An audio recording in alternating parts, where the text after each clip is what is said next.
Alrighty, let's get this all set up here.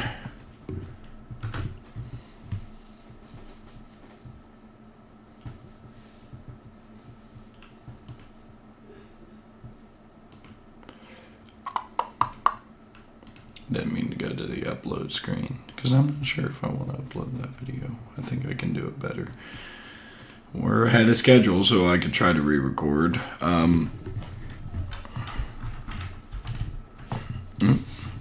Always forget to do this.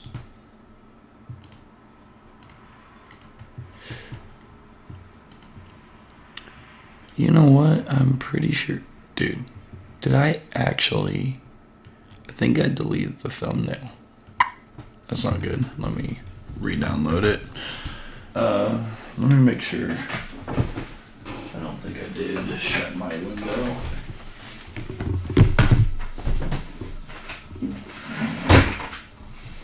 It's a beautiful night, so I kept the window open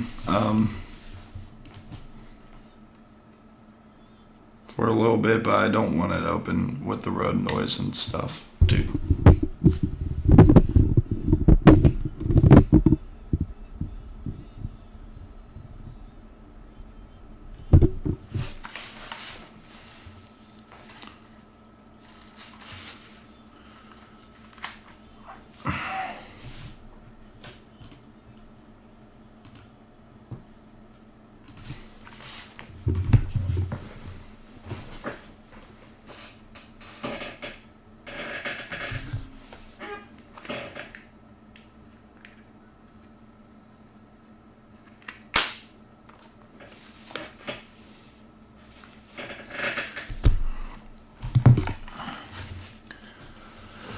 Alright,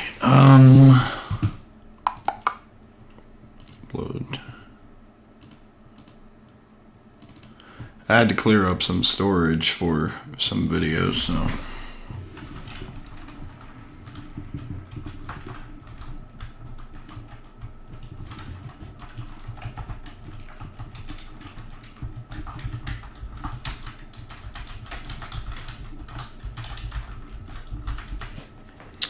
Statements being made. That's the title of this stream here.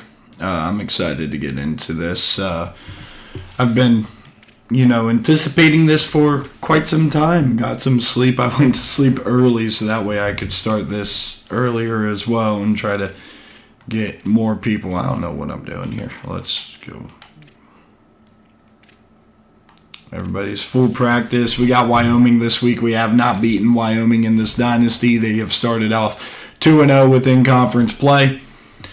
Let's take a look at recruiting before we preview the week, though.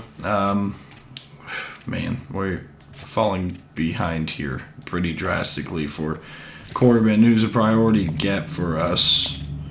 Good news, though, is Battles is up right now, and he can come in on a complimentary with him. So that's the best thing I can do. Let's take off Ryan Bolton, take off Spain, clear up some NIL space so we can give more to Corbin because he's the most important player on our board. So we're going to be selling out, but I probably can't give him any more than that. Oh, we got hours. I'm a dummy. We got hours.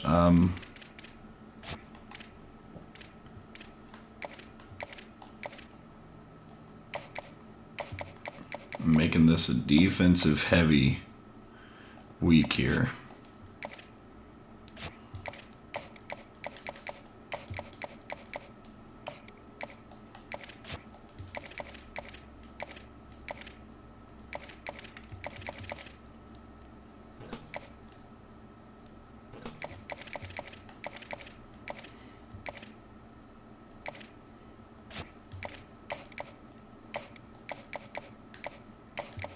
That works more with these guys. I'm willing to take the competitive visit risk here. All right, we'll see how that risk pays off. Conference standings wise, you could see Wyoming is 2-0. We're 1-0 after beating UTEP. We handled them pretty easily. Taking a look at our team schedule so far, if you missed the last stream, we have dominated so far throughout, and our defense holding a shutout against our rivals, Ball State, but it gets a little more difficult. These next 3 games, New Mexico, BYU, Wyoming, bye week sandwiched in between those 3. These are the biggest games on the schedule. At UNLV is another one that we got circled, and North Dakota State as well is going to be a pretty tough game, but we should be able to cruise if we can get through these 3 games to an undefeated season. I think it's definitely achievable to try to do the top 25 here. Pittsburgh, Alabama, Texas A&M, Miami, Louisville, Texas, Penn State, LSU, Utah, and Ohio State round up the top 10. Georgia is a team to watch for, who's at number 15, highest ranked G6.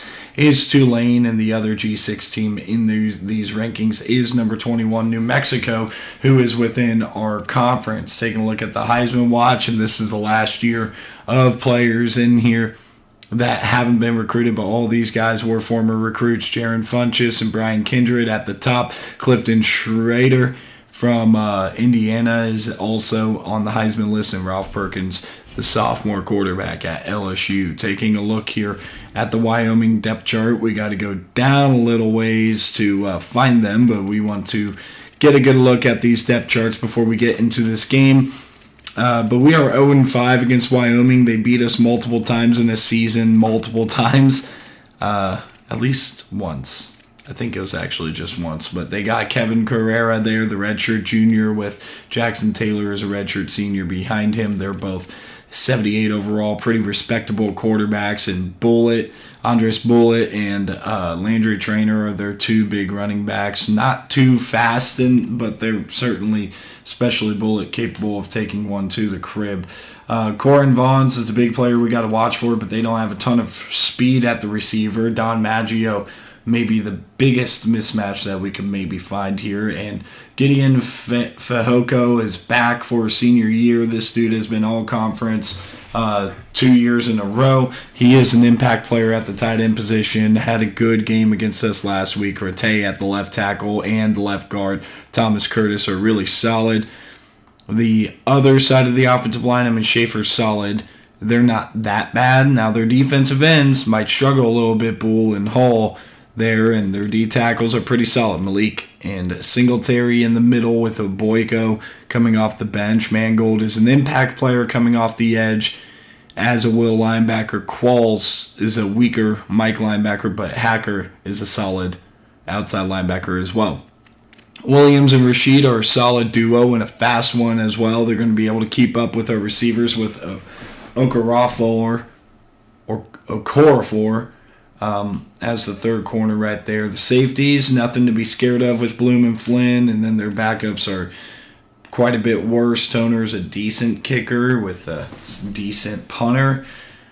This is going to be a tough game. It's definitely a big mental battle. We're going on the road to War Memorial Stadium here in Laramie, Wyoming. You could see an overall distinction, but they're still a 70 overall, one of the better teams in the conference. They do have a loss to Arizona. We haven't played a team like Arizona. Brian Badgley is a key player for us, and we already talked about Gideon Fehoko, a number 87, the tight end we got to watch for. Our offense has been off to a hot start, minus the turnovers, and our defense off to a good start as well this season, so I'm excited to get into this one against Wyoming. What time? I don't like that glitch. What time is this game?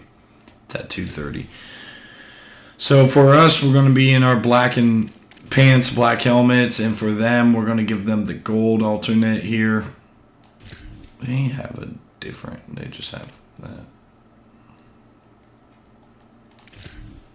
And we're going to go with black helmet number 2 with the NIU. It's right there, we play the 3-3-5 hot 3 high. It's kind of a change of scheme, but it's worked for us so far. So let's get into this game here. Huge game against Wyoming. Can we get over the hump? We are 0-5 against Wyoming in 4 years. This is the setting. War Memorial Stadium in Laramie, Wyoming. EA Sports I think we might actually be 0-6. And we are ready for this Week 4 clash. It's the Northern Illinois Huskies and the Wyoming Cowboys. Along We made the conference championship one year and we lost. I'm pretty sure we lost to Wyoming. Thanks, guys. Checking in with Coach Brennan. He knows that there's a lot of excitement for this home. Brent Brennan is the head coach there as Jay Sawvell moves on. And we'll see if Brent Brennan can continue what Wyoming started against this Huskies team. We're going to start with the football here at Laramie. It's going to be important to punch him in the mouth. And we are underway from War Memorial Stadium, a beautiful stadium, a full crowd here. And Badgley's got a lane. Badgley's going to take the opening kickoff, and he's going to go all the way to the house.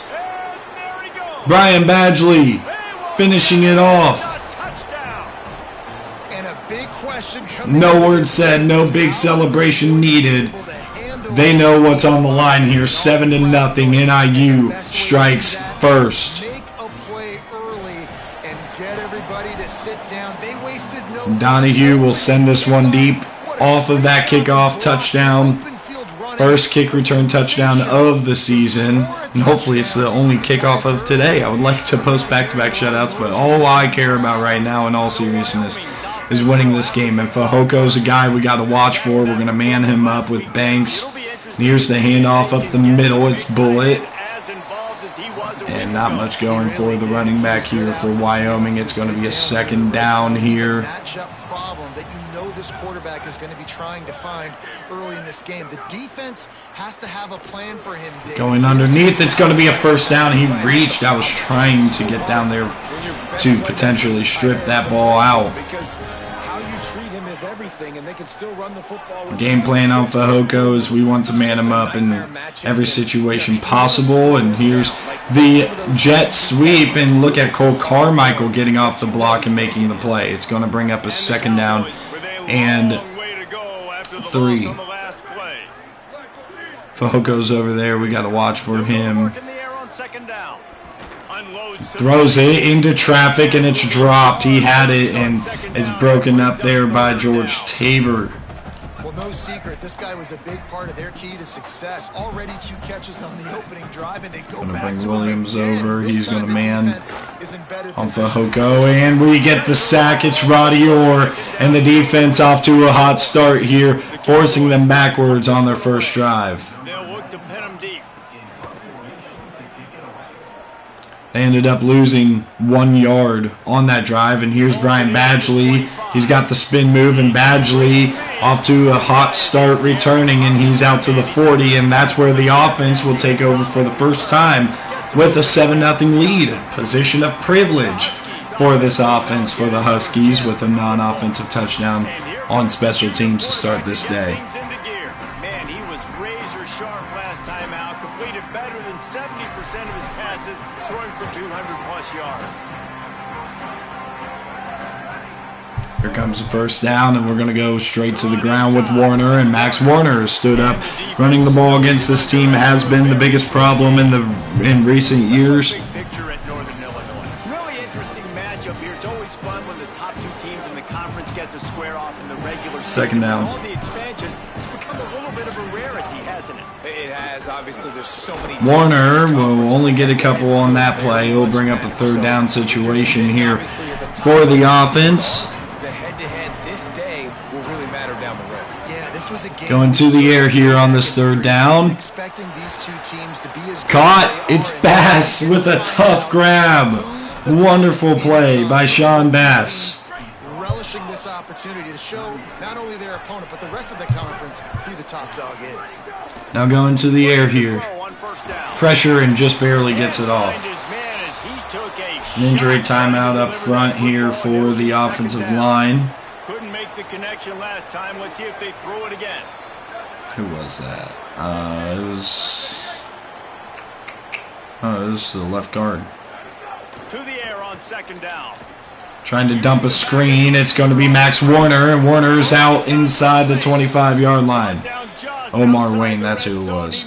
He's always banged up. Jamie Lord is in the game, having to check in for an injured Brink. He's going to try to get off to a hot start here. Gain of 5 for Jamie Lord. wide receiver, running the drag route, knows when to throw it, pulls the trigger for the easy completion. Lord got benched after a game 1 rough start. He was supposed to be our initial starter, and he's going to go to Amani Hoppus, who cannot get the ball. It's going to be a 3rd down and 5. Can Wyoming hold up here in the red zone? They're going to the air. He's looking to Hoppus, who's got it for a 1st down and goal at the 5. Nice catch, good tackle, but it's 1st and goal from the 5. The Huskies go back to work after moving the chains through the air.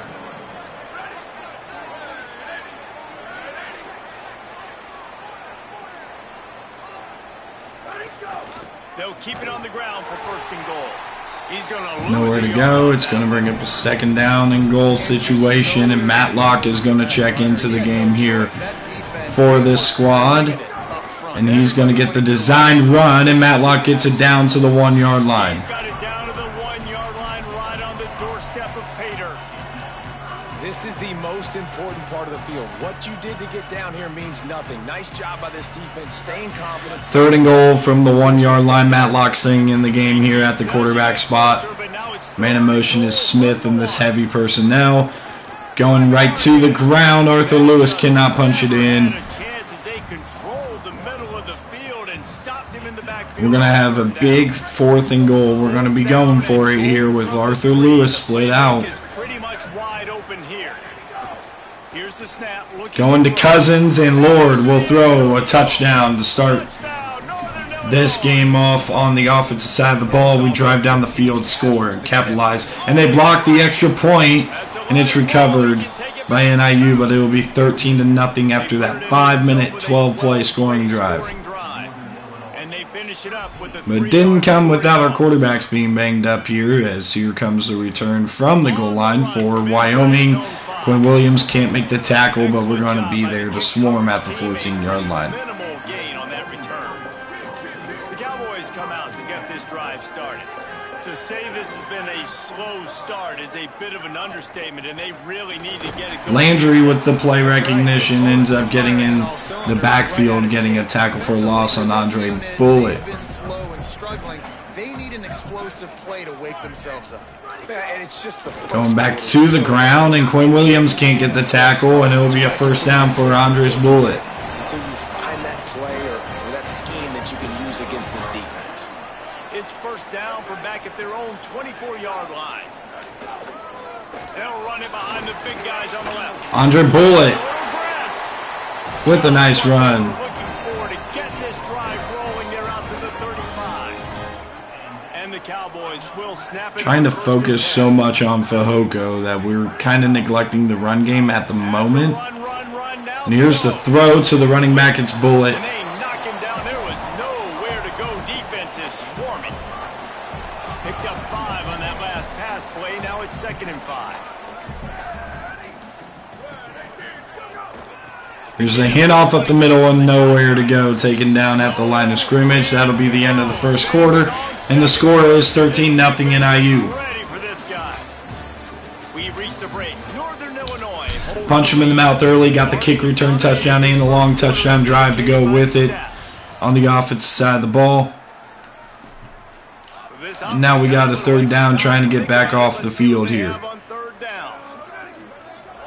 Ooh, I don't know where Fehoko is. From the gun, wants to pass. Intercepted by Banks. And Banks is going the other way. Banks inside the 10, down at the 6-yard line. It'll be a 1st and goal. Return to give the offense tremendous field position.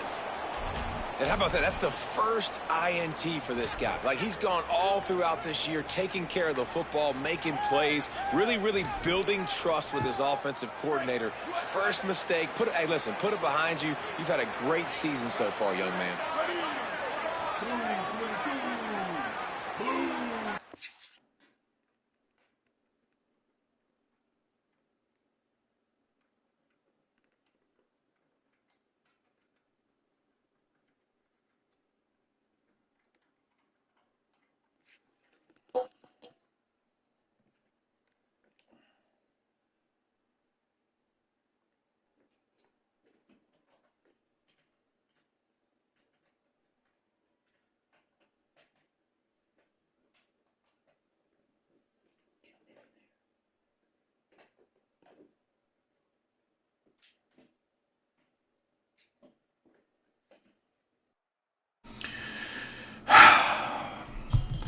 Sorry about that. We got to be ready to snap it immediately here. Wildcat situation.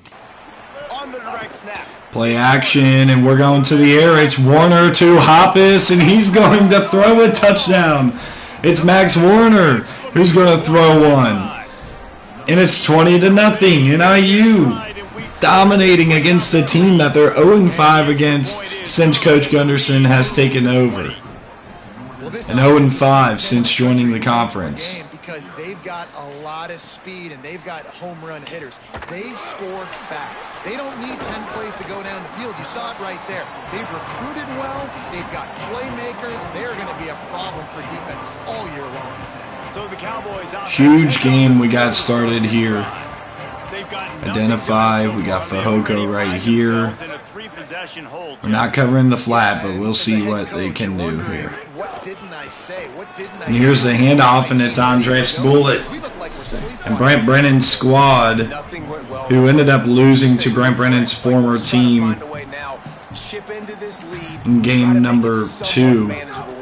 So here's the option, ball's out, and it's another forced fumble and another recovery. Ian Southern gets that, but I believe that was I don't know who that was. I think that was Donnerson who got the hit. Batted away looking for Bass. A lot of pressure here.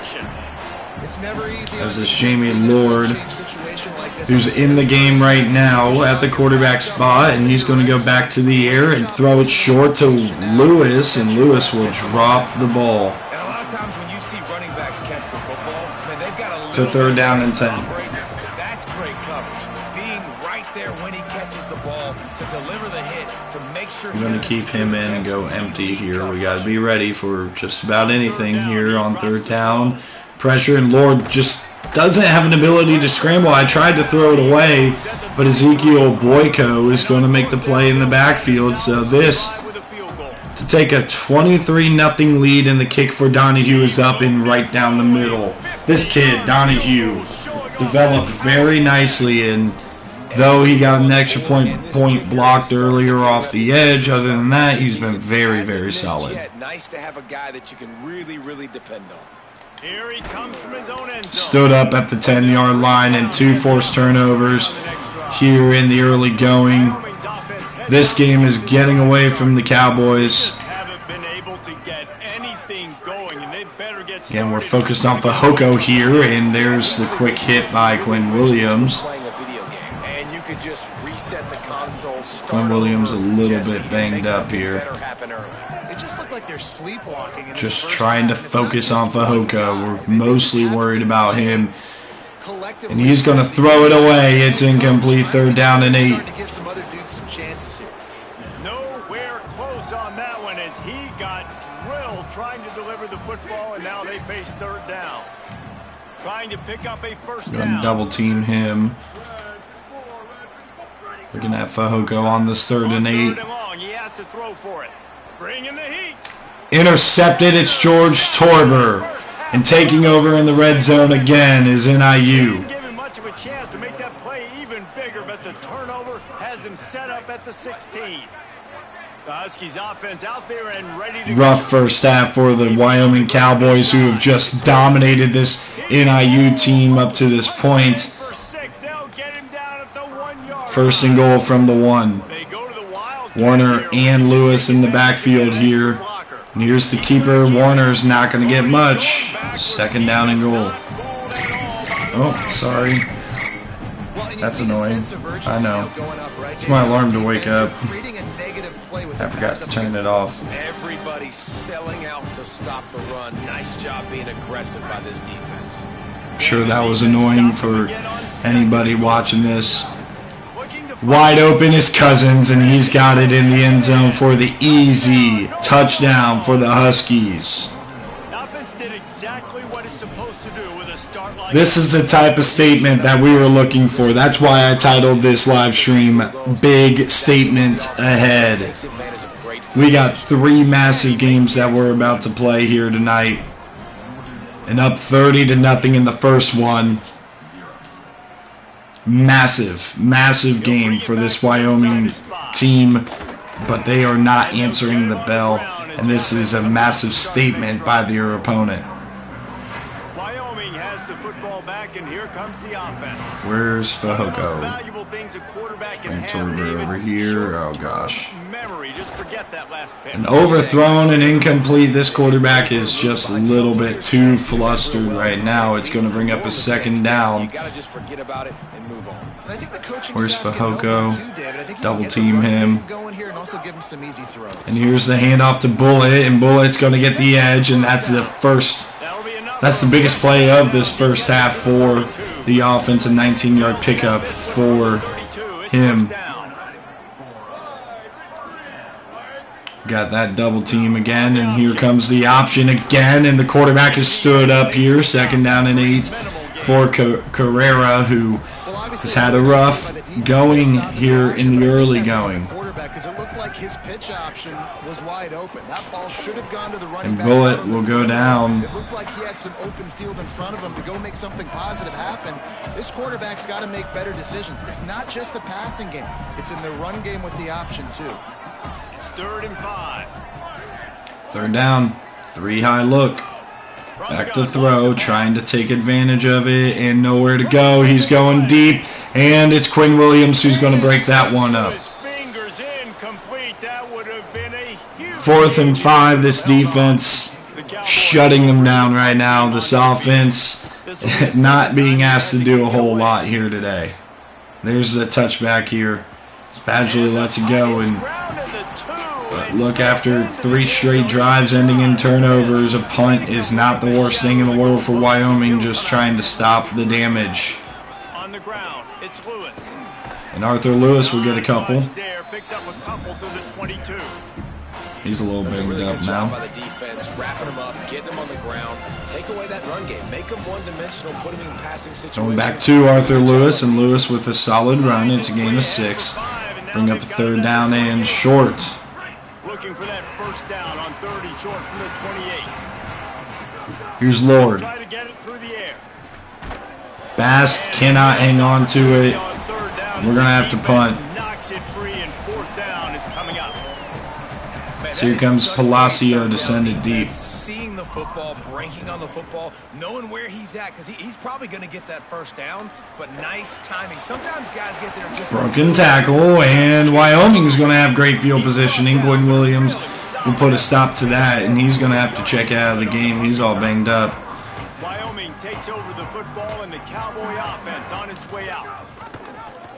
Here's the handoff, nowhere to go. It's Poole who comes down and makes the play, having to be thrust into playing time here after the injury to the starter. And they've been sluggish, and they just need something to get going, to get started. Here's the throw to the outside. Javier Barbosa misses him, and it's a 1st down, and Wyoming for the first time today is going to be in NIU territory.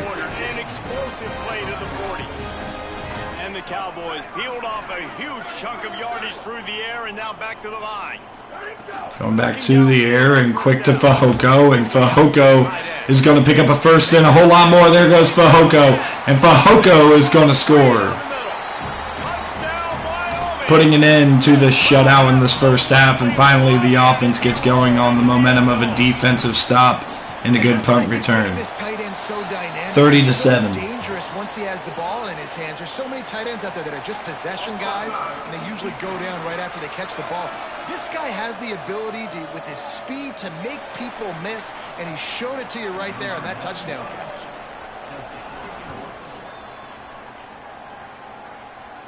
And no chance at a return here. They'll start this drive at their own. And NIU with a little bit of 2-minute offense, see what they can do here. Illinois offense ready to go back to work.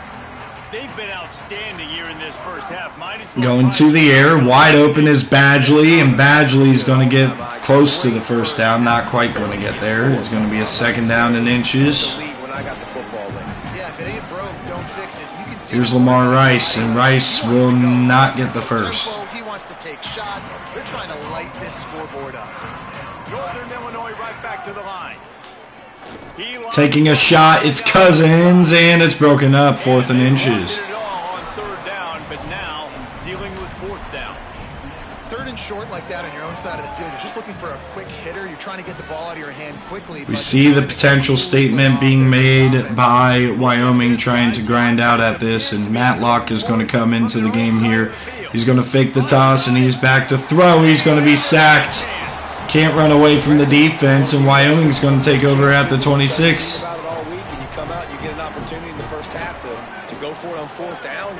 See if they just go to the ground. That's a play action pass and looking and nowhere to go. He probably could have dumped it off there short. Ends up being a loss. Going to the air and throwing over the middle. It's caught with Nwosu making the stop, and timeout here. They'll have 2 left to work with before the half. Takes it from the gun on 3rd down. Pressured and sacked, timeout NIU, and here comes the field goal to cut it to a 20-point lead. Defense uses a timeout. That's their first. They'll have 2 left to work with before the half. The kick is up, and it's right through, 30-10. And you want a touchdown, and you want to be aggressive, but man, right down the middle, that obviously gives me some confidence down the road that I can. Lane Drew call a fair catch at the 3-yard line. No attempt at a return. See if this offense can find anything here in the late going of this first half. Here comes first down. Plenty of time for Lord, and Lord is just going to have to throw this one away. Couldn't find anybody to throw to. He'll just toss it away. It'll be this Wyoming defense is starting to make themselves known.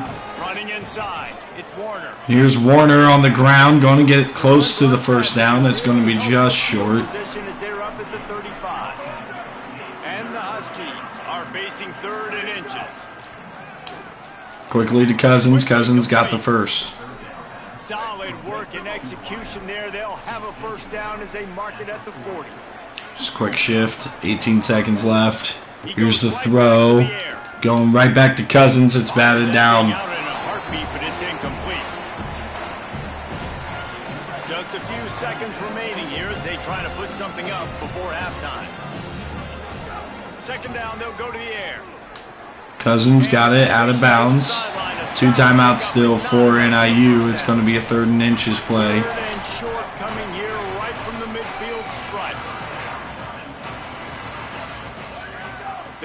Back to throw here and pressure. Lord fumbles. It's recovered by Wyoming, and at the 5-yard with 5 seconds left, at the 29, they can steal a field goal after that turnover. The kick is up, and it is good for Wyoming, and with 2 seconds left, they have cut it from a 30-0 lead to a 30-13 lead. You know, it's still a comfortable deficit, but Wyoming's showing a lot of fight here at the end of the half, and Badgley is going to get a chance to return this one. He took the opening kick back. There's Badgley out to the 20, and that'll do it for the first half. 30-13 after a 30-0 start. We have not played well since then.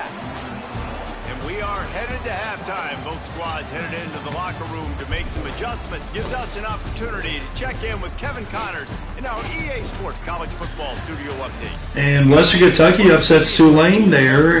Adongo, 2 touchdowns under 150 yards. They're not great, but Hales was not great on the other side. A defensive battle that the Hilltoppers were able to take.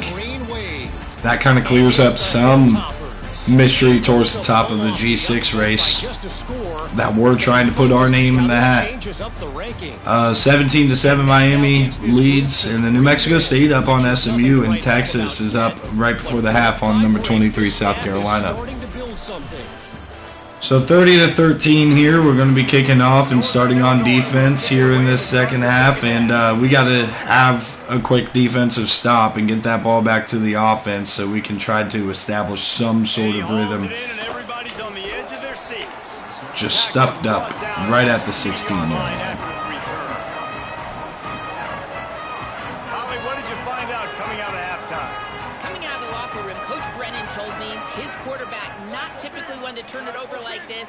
He has an opportunity right now. Here comes first down throw, and looking to the out route. It's caught.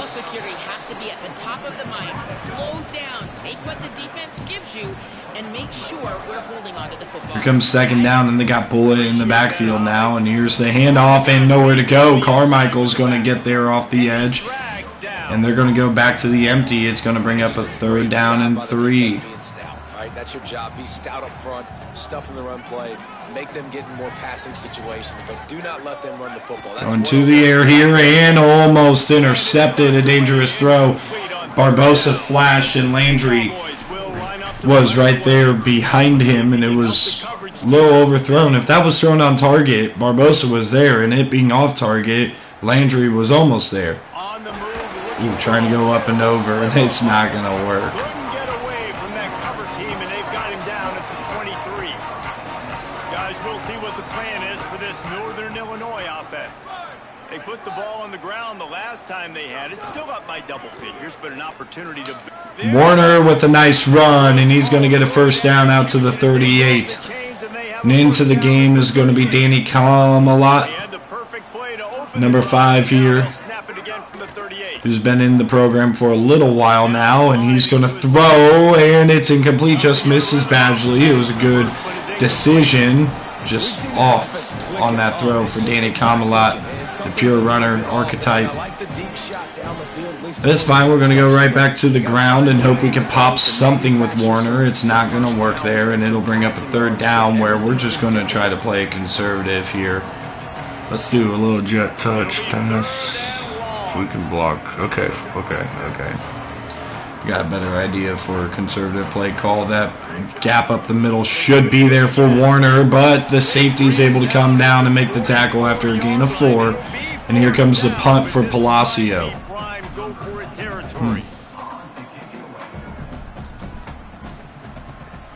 Palacio sends it deep, and this is going to be down and into the end zone for a touchback. It's grounded the 2 and goes into the end zone. He just missed, hitting them right in the shadow of the goalpost. It'll come out to the 20. One double team here. Back to throw, and underneath it's caught. Torber and Barbosa combine on the tackle. It would be a 2nd down.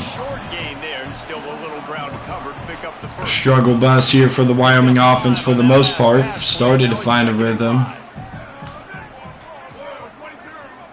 Bringing Broderick Lane over, and it's going to be an RPO, and Bullet will go down. He's taken down very close to the line of scrimmage. It'll bring up 3rd down and 2. A lot of times we don't focus on it enough, but how important those 5 guys are up front. To get on those defensive linemen, to try to move them out of the way. Banks is going to stuff it. 4th down. Don Banks has been everywhere today. The Cowboys will send out the punt unit. He's going to try to flip the field with this one.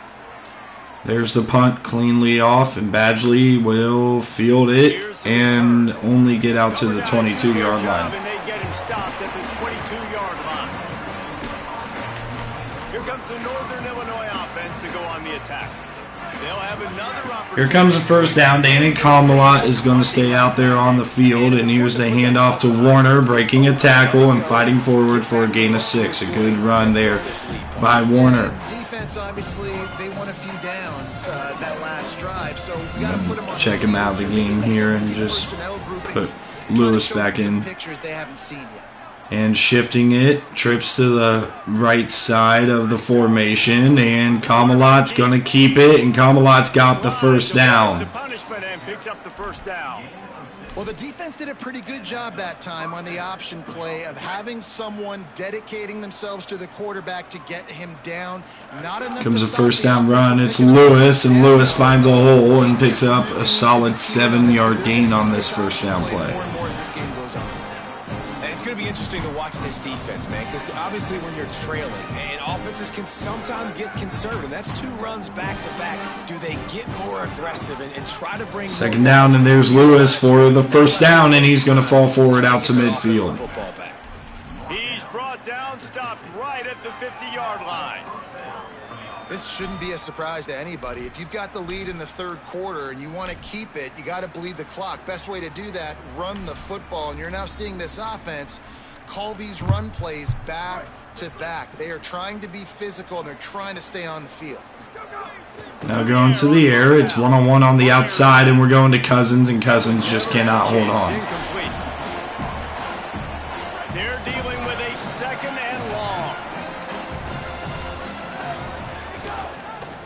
Bad read. Makes a stop in the Third down and backfield. 14, and we're just going to go with conservative play call here. Phenomenal job by the defense that time, shutting Danny down Camelot getting his first real action, and it's meaningful. It's not like this game is over. Really focused on this. Camelot's going to keep it up the middle, and he's down at the 47. It'll be fourth down. Nowhere to go with the football that time offensively. The defense coming up with a huge negative play.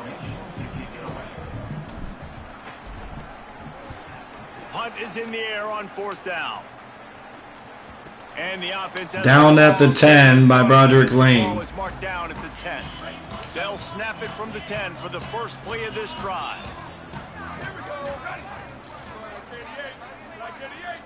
They'll move the tight end. Fakes the handoff, back to throw, dumps it off short to Bullet, and Bullet will be taken down at the 13-yard line. This defense continues to be kind of on that rhythm. They found it yet again. Throwing the football, picked up a couple of yards, but it gives them Underneath, caught. Banks will get the tackle. It'll bring up a third down and short here for the offense here for Wyoming. This quarterback right now is in a groove, and he's doing a nice job in pre-snap. He's reading the coverage, and he's getting an idea of where he wants to go with the football. That's why the ball's coming. Here's a handoff up the middle to Bullet, and Banks will take him down before he can bust it.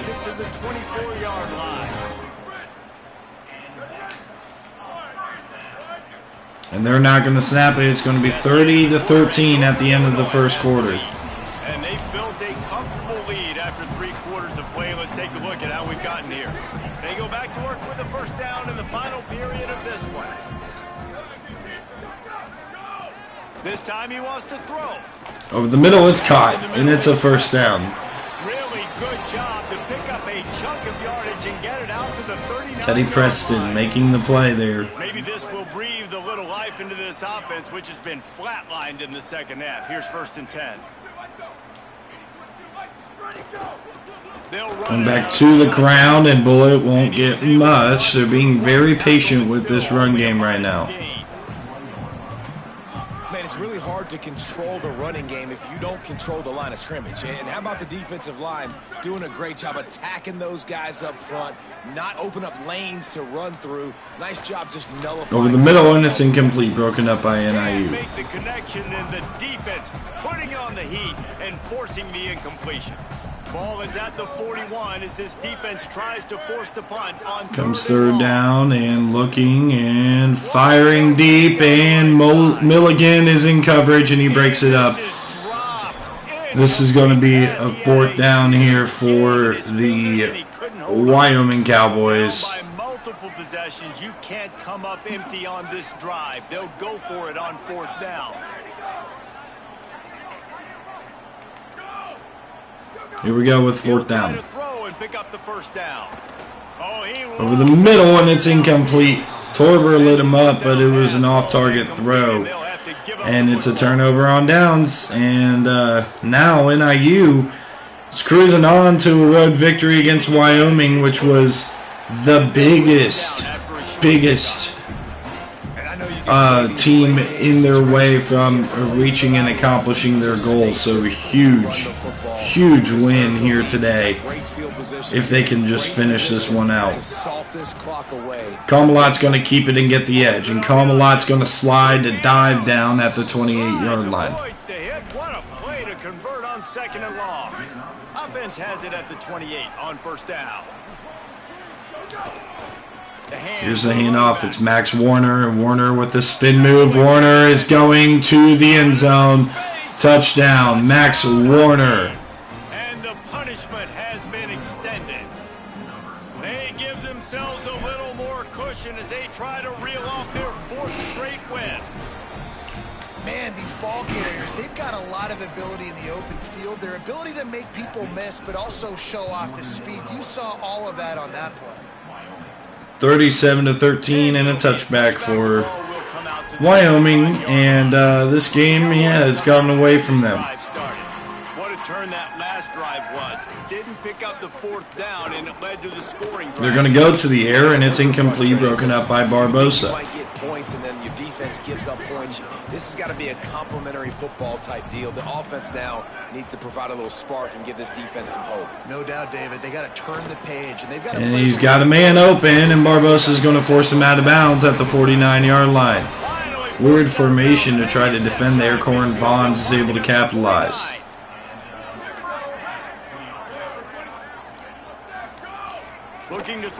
Here's a quick throw underneath, and it's caught, and the ball's out, and it's recovered here by Broderick Lane. And the turnover forced here, I believe it was Torber who ended up making the play to knock that one loose. Nice job running to the football. When you chase the football, man, Warner on the ground, that ball pops out. just trying to seal up this game. Halfway there on first down, it's 2nd and 5. Going back to the ground is Max Warner. He's going to get close to the first down. It'll bring up 3rd down and inches. And here's the mindset if you're on offense. 4th quarter, you've got a huge lead. Obviously, you're going to run the football, but just be aware of the clock. You don't want to snap it too quickly. You're probably just doing safe runs inside the tackles like you saw right there. You just got to execute. You got to be aware. It's Badgley, and Badgley is inside the 30. And this defense's head is spinning. He gets it down to the 27. Northern Illinois back to work after picking up the first down.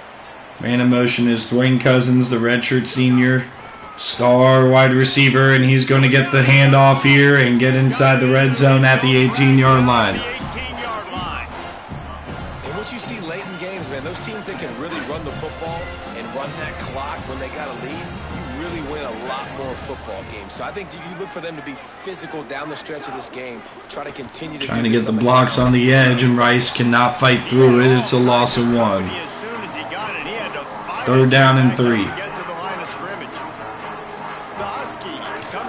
We're going to go back to the ground. It's Rice, and he stood up, 4th and inches, and we're just going to take the quick 3 here as Rice gets banged up on that play. And Donahue is going to punch that one through. It's 40-13 on cruise control here. Donahue sends it deep, and it's going to be pushed.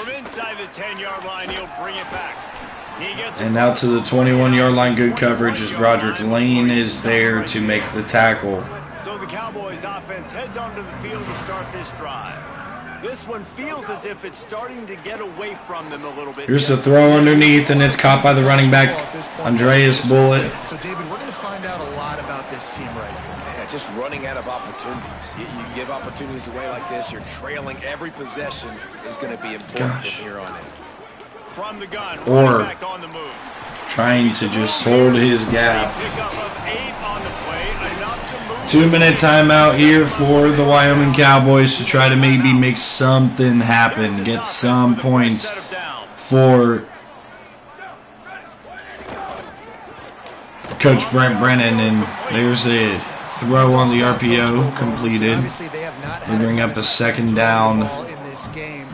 As a coach, I think you're just looking for positives, like that play right there. Here's a throw. Fehoko is going to be stood up just short of the sticks. Accurate throw, positive plays that you can build upon offensively for the next game. The Cowboys come to the line needing just inches. Here's a handoff, and Bullitt will get the first. Finally, some signs of life from this offense, which has done nothing in the second half. It's 1st and 10. There's a handoff to Andreas Bullitt, and Bullitt will get out to the 48 into NIU territory here. We're rotating, we're subbing, like we've stopped them all game long. Like they can run the football right here. The biggest thing is the clock ticking. Here's the throw, and it's going to be a 1st down. Everybody staying healthy. Really good surge for this offense. They move the chains, and he's got it at the 34. See what this Wyoming team can do through the air here. He just goes underneath and out of bounds with 12 seconds left. Before being knocked out of bounds at the 31. They got 3 on the last pass. Here comes 2nd and 7. Looking to fire. Back to throw here. He's going for the go route, and it is intercepted by George Torber. And that'll do it for this game. Fourth quarter, I got a lead. Torber with his second interception of the day, and we will run out the clock on Wyoming here. 40-13, we blow out Wyoming. We conquer Wyoming for the first time in this dynasty. We lost to them 5, maybe even 6 times. Go out and play to a standard of excellence. Just dominate. You know you're going to take care of business. You know And just an all-around team game. There was a little stretch in that second quarter where we started to struggle, but for the most part, we had control of this game all the way through. And we're going to go have a bye week, and then we're going to go back home, and we're going to have a big opportunity against BYU. What was I about to look at? Oh, I was going to look at CFB history and go here to the Mountain West Conference Championships. And, yeah, okay, so we did lose to Wyoming 6 times. Yeah, that's right.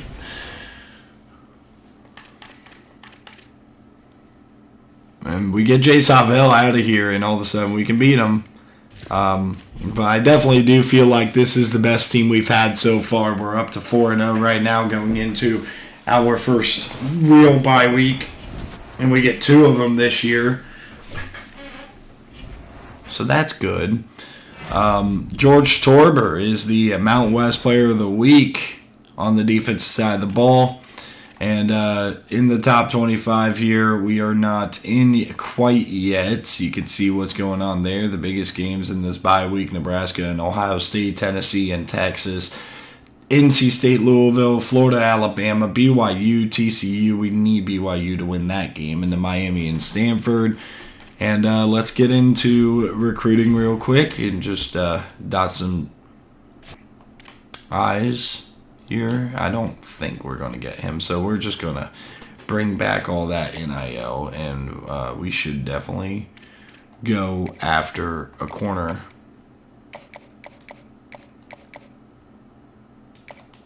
See if there's a defensive player ready for a visit that's going to help us. Yeah, it's already competitive. What about D-tackle? Perfect. Big defensive visit week there, and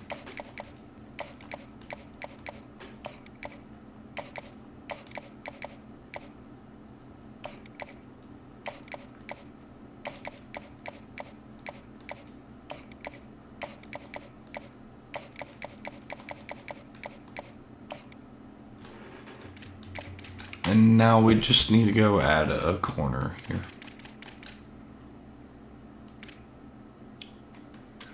Actually, it looks like we need D-tackle more.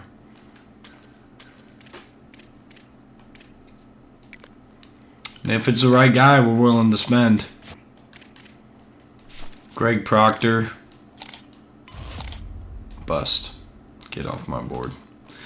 Wasting my time.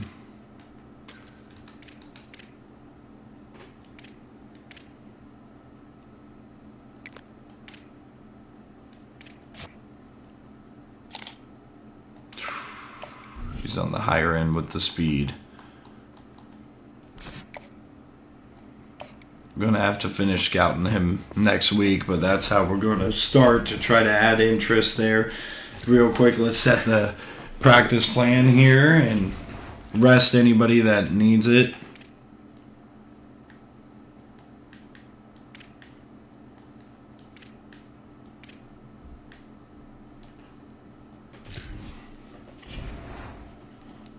And let's move along to a huge week number 6 here against BYU after our first bye week.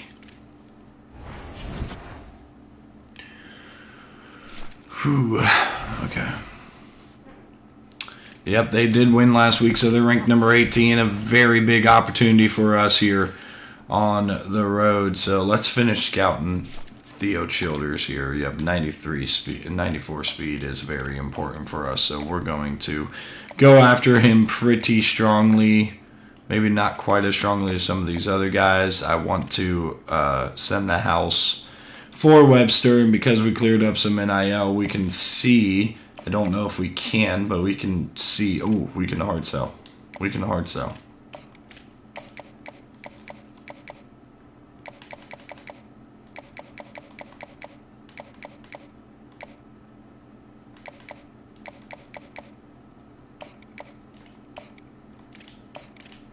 DM him on top of that and see if we can give him more NIL, because Terrell Webster is going to be important. We cannot. That's the most NIL we can give him right now. And for Crumholes, we can give him more. No, we can't. Okay, that's fine. Let's just do this, because, well, we can't hard sell. We got 30, but let's apply all 30 to him. And actually, with McCracken off the board, how many points does that free up? That doesn't free up anything.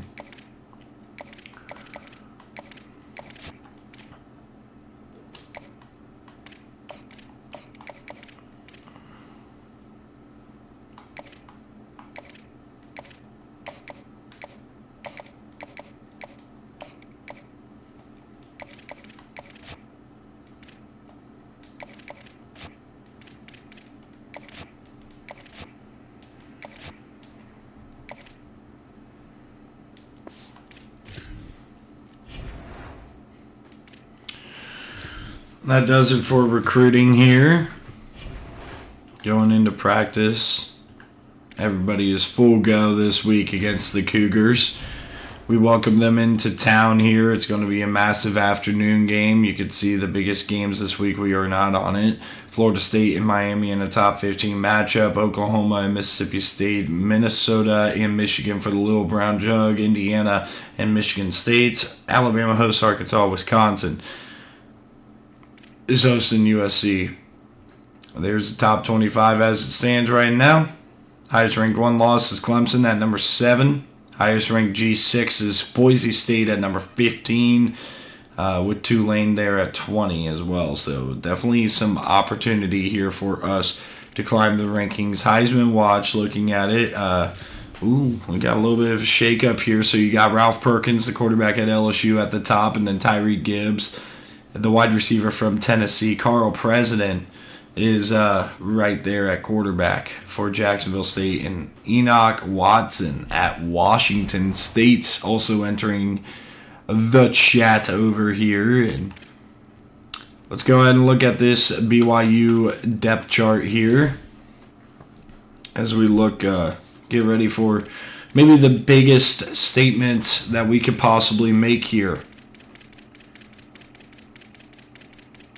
If we beat BYU, we're going to be on the national radar for sure as a number 18 team in the country. Has Tate Reynolds here, who's an 86 speed. We got to kind of respect his run game, but we're going to have to account for him being able to throw the ball, because he looks like a killer there.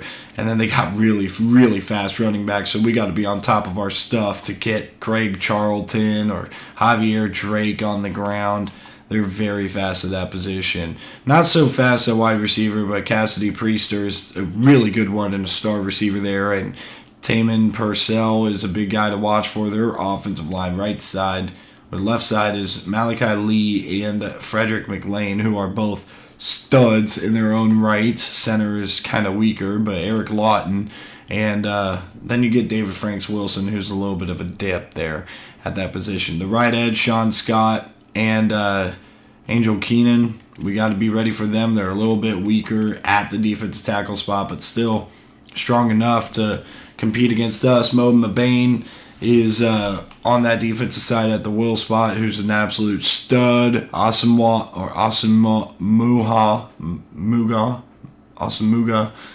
is really good, and they're excited about the freshman Matt Stamer. And a solid one in Jamie Daniels as well there. Now, their corners are kind of weak, maybe a little bit vulnerable. Hyler is a really solid one, but outside of that, and their safeties don't necessarily scare me with Fort and Stingley. Their kicker is solid, good accuracy, and their punter is also pretty solid in Albridge and Chad Schaefer, their kicker. This is a big game for us. Big game. Massive opportunity to make a statement, but also we got nothing to lose here. It's going to be a beautiful day here. We got to watch for Tate Reynolds here. That quarterback, we're scoring 41 points per game, only allowing 12, but we have not played a team like BYU. So what's going to happen when this team is challenged here? That's going to be the big question. We're going to be challenged for sure against this BYU Cougar team. It's a wear red day. Come on, boys. Let's go. Let's go. Let's get hyped for this game. Welcome to Husky Stadium in DeKalb, Illinois. Is there really anything better than immersing yourself in football all afternoon on a Saturday, and we continue with this one? It's the BYU Cougars and the Northern Illinois Huskies. Reese Davis, David Pollack, Jesse Palmer with you. Holly Rowe working the sidelines. We'll check in with her shortly. BYU comes out looking to make a stand and shut down this NIU team who has blown out their first 4 opponents. They are red hot. They are confident. BYU is a different type of challenge, though. We'll see if we're up to it here. Oh, nice, beautiful mid-60s afternoon here. BYU kicks off to start this game, and Badgley's looking to start it off in a similar vein as last week, but he's not going to be able to. We'll see. This offense really didn't play all that well last week, and you could see 200 yards so far this season for Dwayne Cousins, the redshirt senior out of Columbus, Nebraska. Jonathan Brink is back out there at the quarterback spot. He got banged up against Wyoming, had the bye week to kind of recover. Here comes the first down. Pressure coming, and Brink can't get it off. He's sacked back at the 2. Mo Mabane. Not an ideal start at all. Backed up here on second down. He throws it, and it hits the back of the helmet of Amani Hoppus. It's going to be 3rd down and 28. Whether it's two-hand, whether he's guarded or not. Like, he just has this unbelievable knack of playmaking, and we will see it today at some point in the ball. Just has to deliver it out to Badgley, who's going to look for some space, but he's going to get a 15-yard pickup. It's just not going to be nearly enough for a first down, and it's a 3-and-out. One big negative play really ruined that drive, and Palacio sends it deep. Broderick Lane can't get off the block, and taken down at the 43-yard line, so here comes the BYU offense. We'll see if they can have more success than a lot of teams have had. Cassidy Priester is the star receiver here at Buck 32 in a touchdown last week against TCU in a big road victory in conference play. There's no doubt. He showed you he's capable. He showed you the big play ability, and he can make... Got to be ready for the quarterback run with Reynolds. Here comes a first down handoff, and we got to be ready for the speed of these running backs, and Torber is going to stop him, but only after a first down run. I think he should continue to be the focal point, but I do think they have to move him around. You got to show some different looks. Trying to get the edge, a broken tackle, and it will be another first down. Taken down by Quinn Williams. It's Greg Charlton getting the offense going here for BYU, breaking tackles and making plays early. He's going to sub out of the game as the wide receiver here is in motion. And here comes a first down throw, and Reynolds is going to keep it, and he's going to slide. Let's see what they've got on second down. We'll have Orr spy here. As Charlton is back in the backfield, they're going to go to the air here and looking, keeping, and Reynolds is going to be brought down after a gain of 1. Here comes a big 3rd down here for this team. And NIU trying to get off the field. Going to the air is BYU. Nowhere to go, and the ball's out. And it's recovered by NIU. Huge play. It's Milligan who gets the forced fumble, I believe, but also the recovery. Northern Illinois takes over as the offense heads to the field. Looking for space. Here's Max Warner, and Warner's got a nice little lane, and it's a huge first down. 17-yard pickup here. Going back to the air, and it's quickly out to Cousins, and Dwayne Cousins is into BYU territory at the 34-yard line. And Jonathan Brink trying to get his team right down the field here on the second drive. And the Huskies come to the line after the big connection and going back. First down, it's play action. Back to throw. He's going to dump it short. It's Badgley, and Brian Badgley is inside the 20-yard line down to the 15-yard line. Northern Illinois back to work after picking up the first down.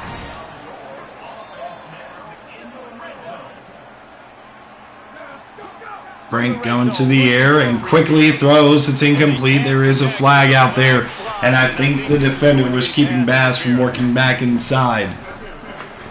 And it'll give us a free first down to the 2-yard line. Gets a fresh set of downs after the PI. We'll see if the defense can regroup and put together a stop. Here comes the first and goal now after that penalty from the 2. Max Warner in the backfield next to Brink. Heavy personnel. Bigums is in motion. And here's the handoff, and Warner's not going to find a room at all. A lot of times you see these defenses, man, they pull the run blitzes. They understand the formations. It might be a run, play the percentages, and then you got to deal with the big defensive tackle. There's Warner on the toss, looking to cut up field. He gets a couple of yards and gets the yardage lost back. So here comes a big third down and goal. The offense hands it off to him again here at the goal line on third. Trying play action. Bigums got it, and it's fourth down and goal from the 1. Just short of the sticks, but the offense still within scoring range on fourth down. The big fellas line up in a goal line defense.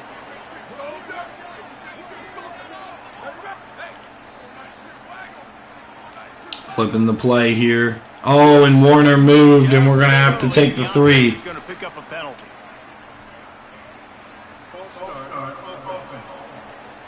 The officials offer the deal, and the coach. So here comes the field goal for Donahue. And on fourth down, here comes the field goal unit. And the kick is easily good, and it's 3-0 Huskies.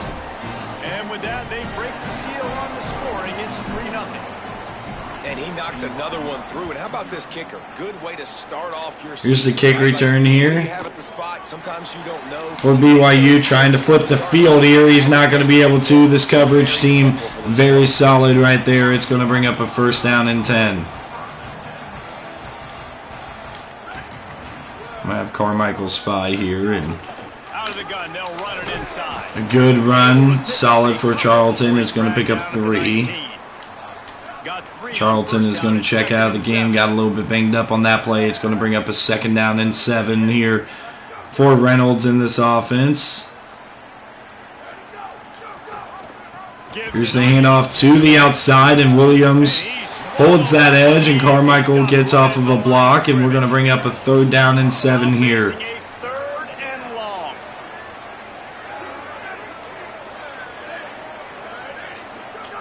Looking to the air here.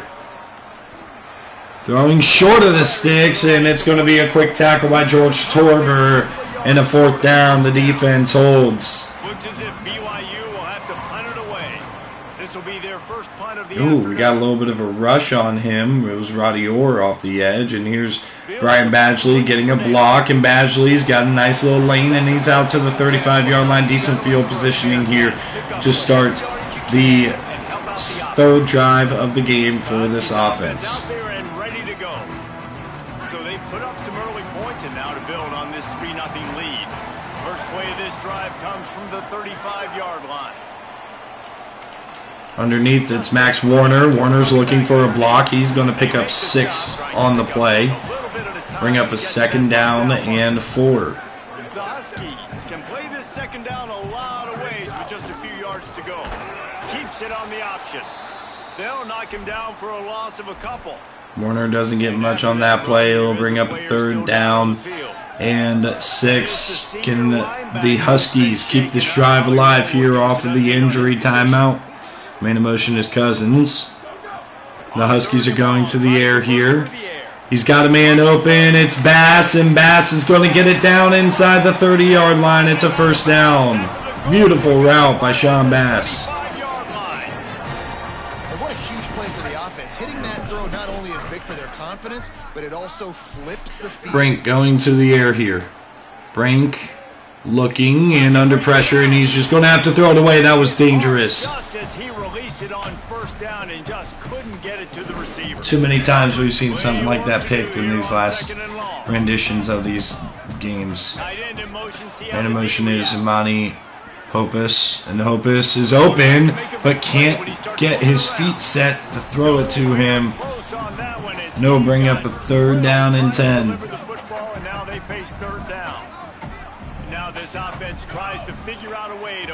Play conservative, just running a screen to Warner. He kind of had to adjust to it, but Warner's going to get close to the sticks and now bring up a 4th down and inches decision when we get back from the first quarter break. 3-0 NIU driving, but a huge decision coming up here for Coach Gunderson. Take a moment to check out the stats so far.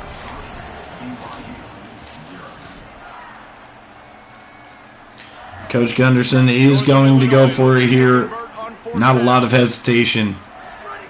He'll try to throw and pick up the 1st down. Broken up towards the end zone, looking for Cousins, and a huge turnover on downs forced by BYU. Here comes a 1st down with Charlton back in the game. They're going to go to the air, and it's almost intercepted, broken up by Javier Barbosa. Quarterback, you get in your mind before the snap a lot of times where you're going with the football, and sometimes you lock on it a little bit too long, and right there I think he did. He'd probably want that throwback. He'll try it again on 2nd and 10.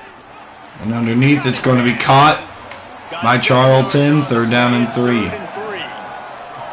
One of the things you love about this running back is not only can he run between the tackles, but he's also a weapon in this offense, catching the football. They're going to go to the air on 3rd. It's a screen pass, well blocked. It's going to be a 1st down and forced out of bounds eventually. Quinn Williams makes the play. 28-yard line before going out of bounds. The Cougars come to the line with a fresh set of downs. Motion from the wide receiver. And well blocked on the sideline, and it's another 1st down for BYU. After picking up 10 on that one. And the Cougars have this offense rolling.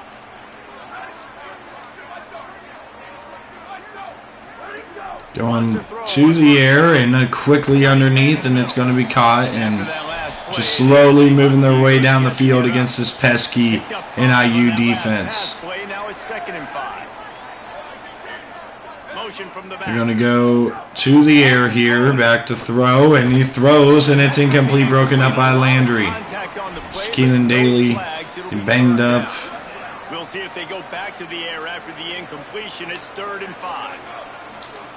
He's looking to pass. And they go to the air. It's a screen pass, and it's a 1st down and a whole lot more. Into field goal range out to the 29. Javier Barbosa is finally going to put an end to that play. This offense has been sluggish to say the least, but finally they're on the move on 1st and 10. Here comes 1st down. They're going to go to the air here, and Reynolds fumbles again, and it's recovered by Banks, and Banks and company get the ball back to their offense. Quarterback in an empty backfield like that, they know, hey, I'm not going to have to beat a running back or a tight end to get there. If I get to him, I might have an opportunity to knock this thing loose, and that's exactly what happened. Going deep, incomplete, looking for Cousins. I feel like that was predetermined. They told him in the huddle, man, chuck that thing down the field. Like, haven't run the ball well, haven't thrown it well. They haven't really 2nd down, and here's the handoff to Warner, and Warner's going to get a nice 9.5-yard pickup. We'll bring up a 3rd down and inches, and we're going with this monster formation here, and we're going to audible out of it. Tough inches on 3rd down.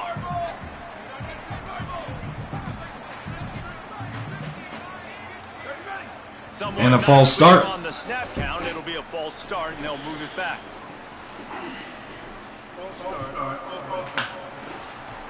So the decision has been made, and the coach will take the penalty.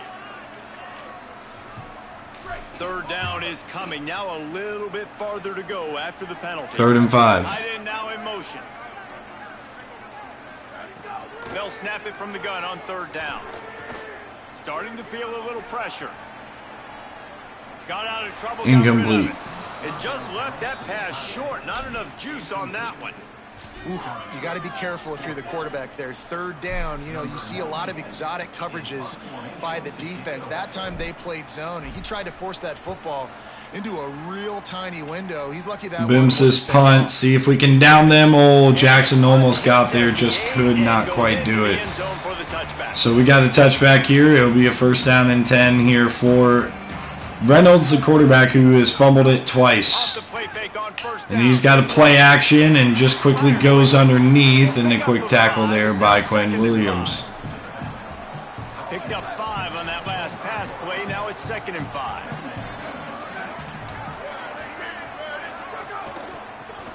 Here's the handoff, and on the edge, and a nice juke move. Finally taken down at the 45-yard line.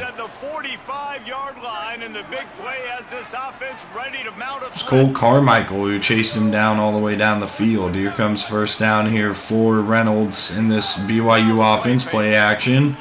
Looking over the middle, and what a catch right over Banks. Really putting together a threat now. They get the first. It's at the 37. To throw, it's Reynolds. And hit as he throws, and it's incomplete. And that's a really good job by this defense. A complete defensive effort. When the back end makes the quarterback hold the football a little longer than he wants to, and then the pass rush gets home, hits him, and forces the play action.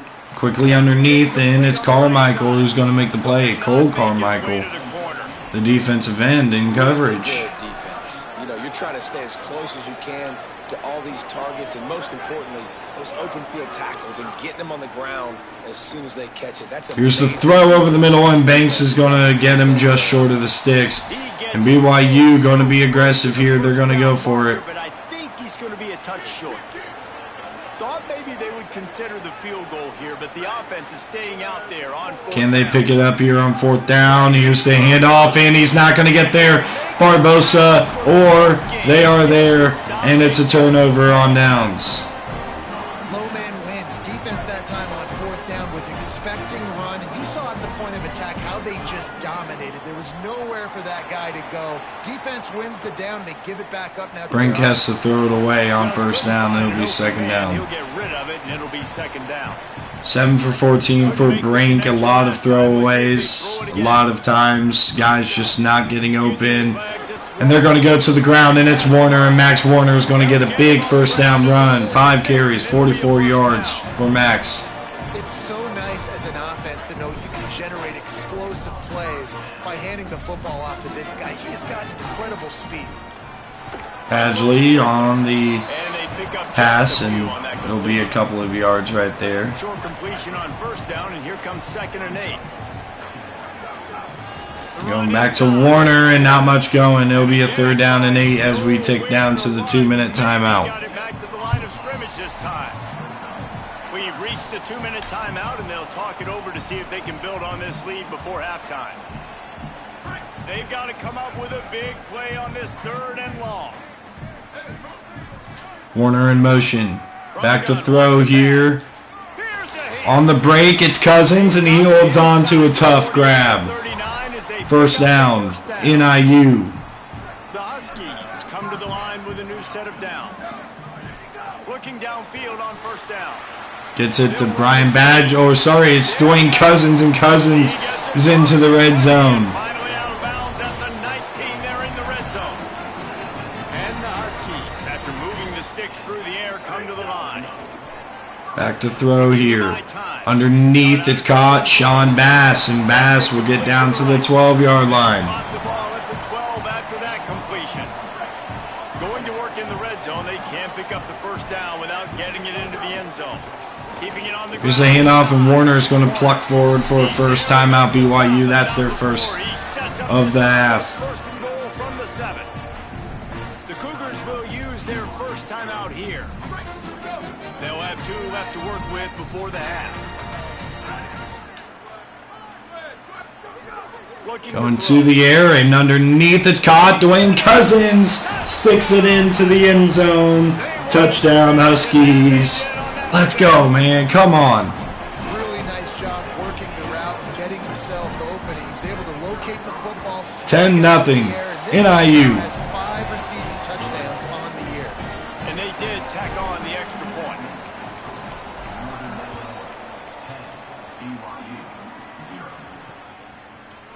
And he'll just take a knee, and this drive will start at the 25. The drive starts from their own 25-yard line.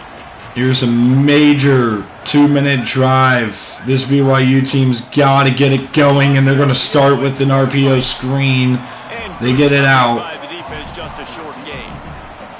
Clock's running, and they'll try to get to the line. Warp speed for second down. Looking to pass. It's Reynolds. Underneath, caught. Turning upfield, and it's a first down near midfield, and they fight his way out of bounds. They get him out of bounds, couple of yards short of midfield. Jermaine Purcell. And this offense is rolling. To the air on first down. Finding his man, and he misses him as Milligan will break it up. It'll bring up second down and 10. Connection last time. Let's see if they throw it again. Back to pass on second down. Going quick underneath, and it's an easy first down. Really good surge. With 30 seconds left, BYU is in field goal range. Timeout taken by BYU at second. And they'll still have one in their pocket for what's left in this first half. Just inside the 35, first and 10 from the 34. First down here for Reynolds, who is in a rhythm right now. Back to throw, and he throws, and it's caught. And it's a first down, pickup of 4. Timeout NIU trying to force BYU to run a play before taking the field goal. It's an aggressive strategy, but when you play QB, I got to know when to put some air on it, and I got to know when to rocket that thing in there. Work in the middle of the field. He knew he needed the rocket. Here's the throw, and it's broken up by Landry. Third down and 6. Incomplete, charge loose by the hit. Running out of time here in the first half. They're going to have to be efficient to put Quads some over here. before the break. Got to be ready for whatever's to come. And here's the quick dump off, and nowhere to go. Timeout NIU with 8 seconds left. They stop him 4 yards short of the marker. They'll use a timeout right. And BYU looking to get on the board and cut the lead to 7. And on fourth down, they'll try to put 3 on the board. And this will be a bit of a challenge. A 46. The kick is up, and it is good. 10-3. BYU on the board right before the half. This is now a 7. With 4 seconds left. Landry's going to call a fair catch. How I feel about kickers, don't always love leaving it on their foot, so to speak, but nice job executing. He keeps doing stuff like that. I'll keep trotting him out there. Here's a handoff up the middle, and they cannot win up front. And that'll do it for the first half. 10-3, NIU looking for the massive upset over number 18 BYU, and a statement to the national scene that they are here to stay. All across the sport today. So let's roll up our sleeves and get you updated here in week 6. Let's begin with a look at Wake Forest. 0-6 Wake Forest is giving number 1 Pittsburgh a heck of a battle right now. It's Pitt on the losing end right now. Right before the half. This legit playoff contender kind of stumbled out of the gates. And while there is time to turn things around, And Penn State's up at the half. Michigan beats Minnesota in a little brown jug as an upset against the top 10 team. And then Arkansas upsets Alabama. 10-3 lead here as we are trying to make a statement here at home. And we are going to kick off this second half. And a return is coming, and Quinn Williams cannot catch him, but he is taken down shortly after that. Big time defensive game so far for this team. Here comes a first down. Man in motion. They're back to throw here, and he will throw a screen, and it's caught. Forced out of bounds as we were trying to punch out the ball there. The running back screen also a big part of what they like to do, like you just saw. Let's see if they go to the run game here on second down and 7, and it'll be an RPO, and they're going to throw it out and get the first down off a Putu. The defense doesn't have an answer for the slot guy right now. They may want to think about bracketing him, having a defender play to Here comes first down and 10 here for BYU. And here's another screen, and they're finding what works here against this NIU team. It's RPOs all over the place. Can really attack on this second and short.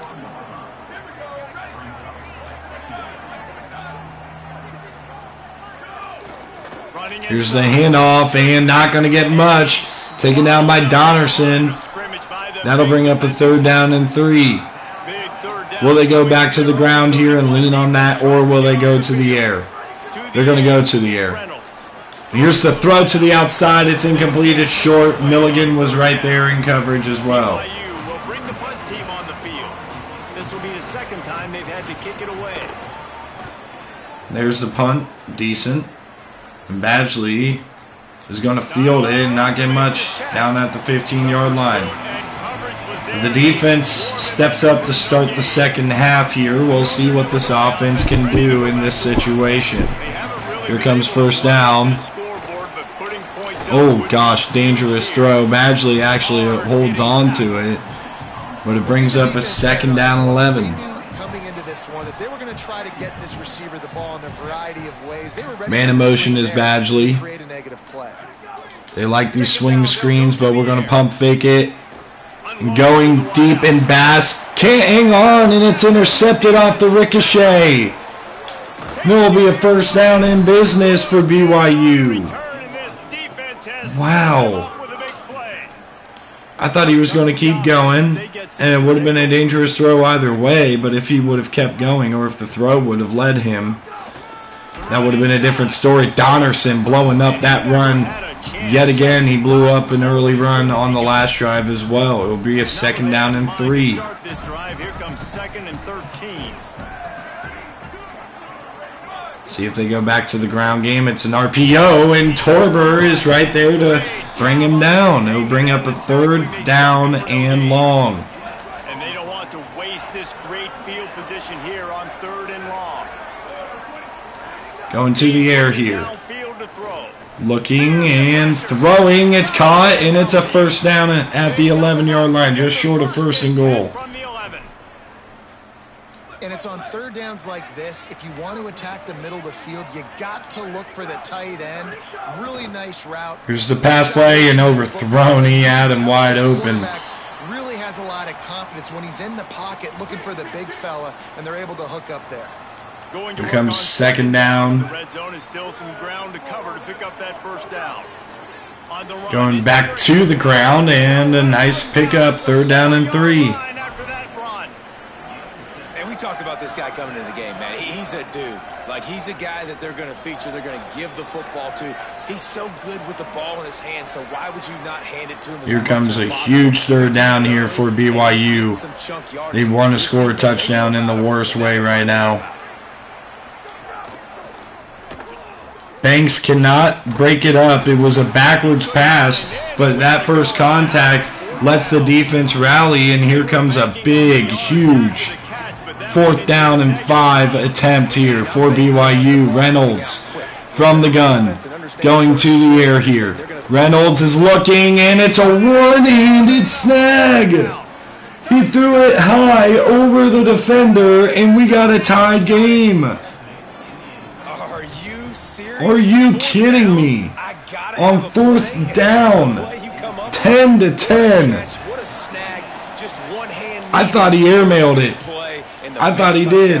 I did not think that wide receiver was going to catch it. Landry trying to do something about it, the corner, and not going to get there. And this offense needs to find something here in the late going in this 3rd quarter to try to respond after 10 straight points for BYU. They're going to the screen. It's Badgley with the flag down. Badgley's going to pick up the first down out to the 35, but this is going to be holding on Omar Wayne. I believe it's Wayne. To correct that, it's Umodu. A very productive play. Seldom seen offensive lineman Umodu. Bring up a 1st and 20, and here's Jonathan Brink to the air here, and pressured, and Brink is going to scramble, and Brink is going to slide down right over top of the Mountain West logo. It's a 2nd down and manageable after that nice scamper. Nothing there. What do? Go get some yardage. Make it positive. Don't sit back in the pocket and force something into Brink on the keeper, and Brink's going to get the 1st down. A solid run. Finds the lane.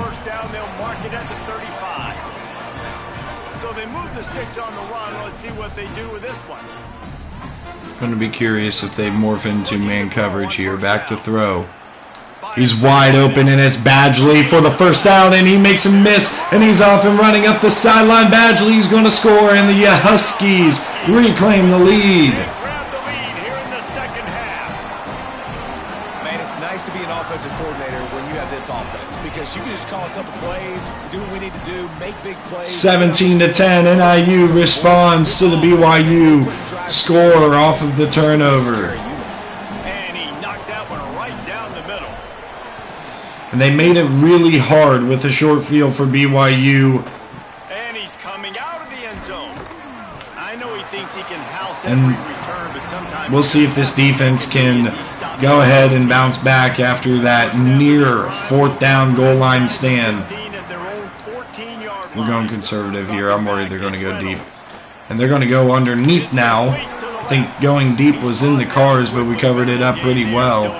And they'll bring up a 2nd down and 4. Going to bring Williams on the blitz and hope that we can contain the quarterback scramble on our own. Well, they're running it, and it'll bring up a 3rd down and 3. Can the defense make another stop? Another tough run for this offense, and I think a big reason why they're down on the scoreboard right now. Play conservative coverage. See if they go back to the ground game here on this 3rd down. I don't know if they will. Here's the throw under pressure, and it's incomplete. Or under pressure with a lot of guys around him, I should say. Looks as if BYU will have to punt it away. Trying to get a rush on that punt. It's going to get off cleanly, and here's Badgley, who had the touchdown return last week, but also the most recent touchdown on an explosive play. Holly, what update do you have for us? Guys, here on the Huskies sideline, they are really hyping up their quarterback right now, guys. Hey, here comes a 1st down. Bass in motion. We're going to the air here.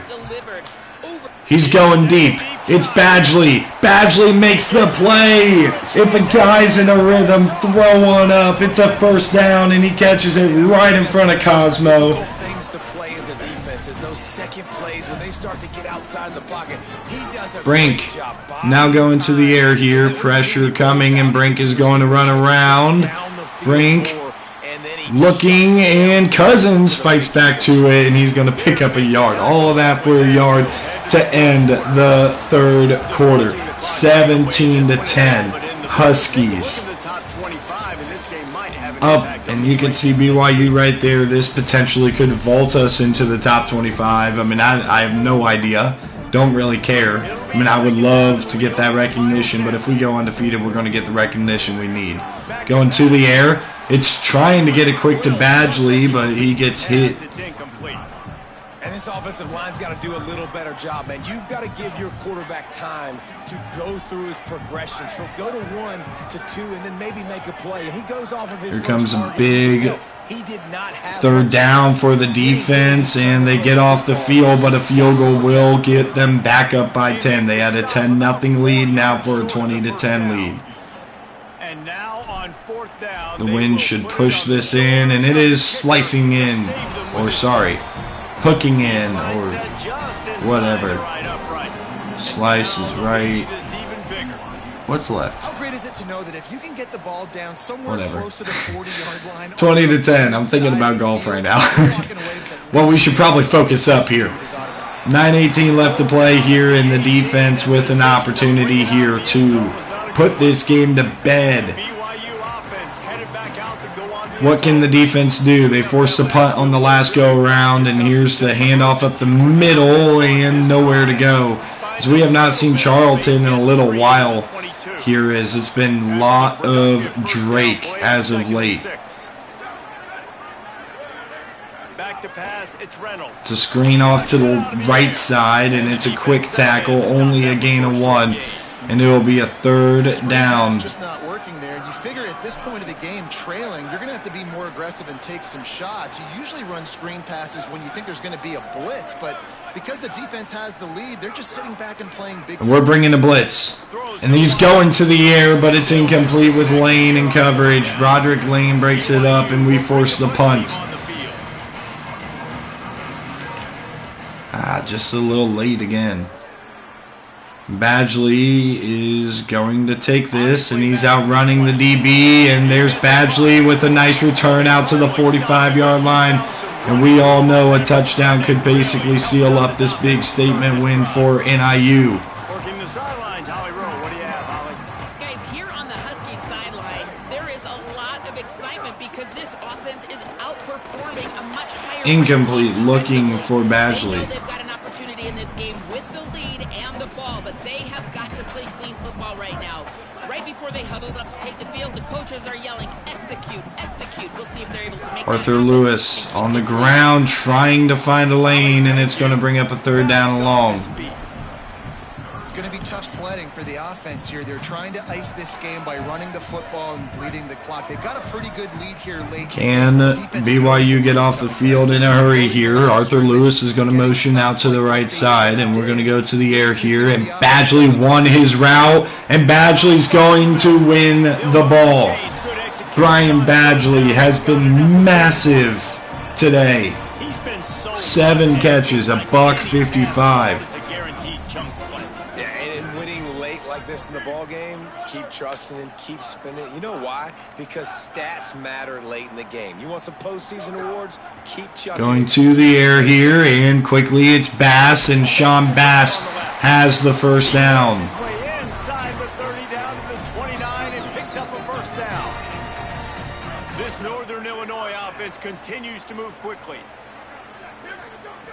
Wants to throw on first down. Shoots it to the left. Incomplete, could have been picked off. Got a hand on it. Well, there the free safety shows you his coverage ability in man-to-man. He was locked in with his guy, and he was able to knock that ball away. On the option. Pitch out to Lewis on the speed option, and it's a first down in the red zone for the Huskies of NIU. Looking for a score.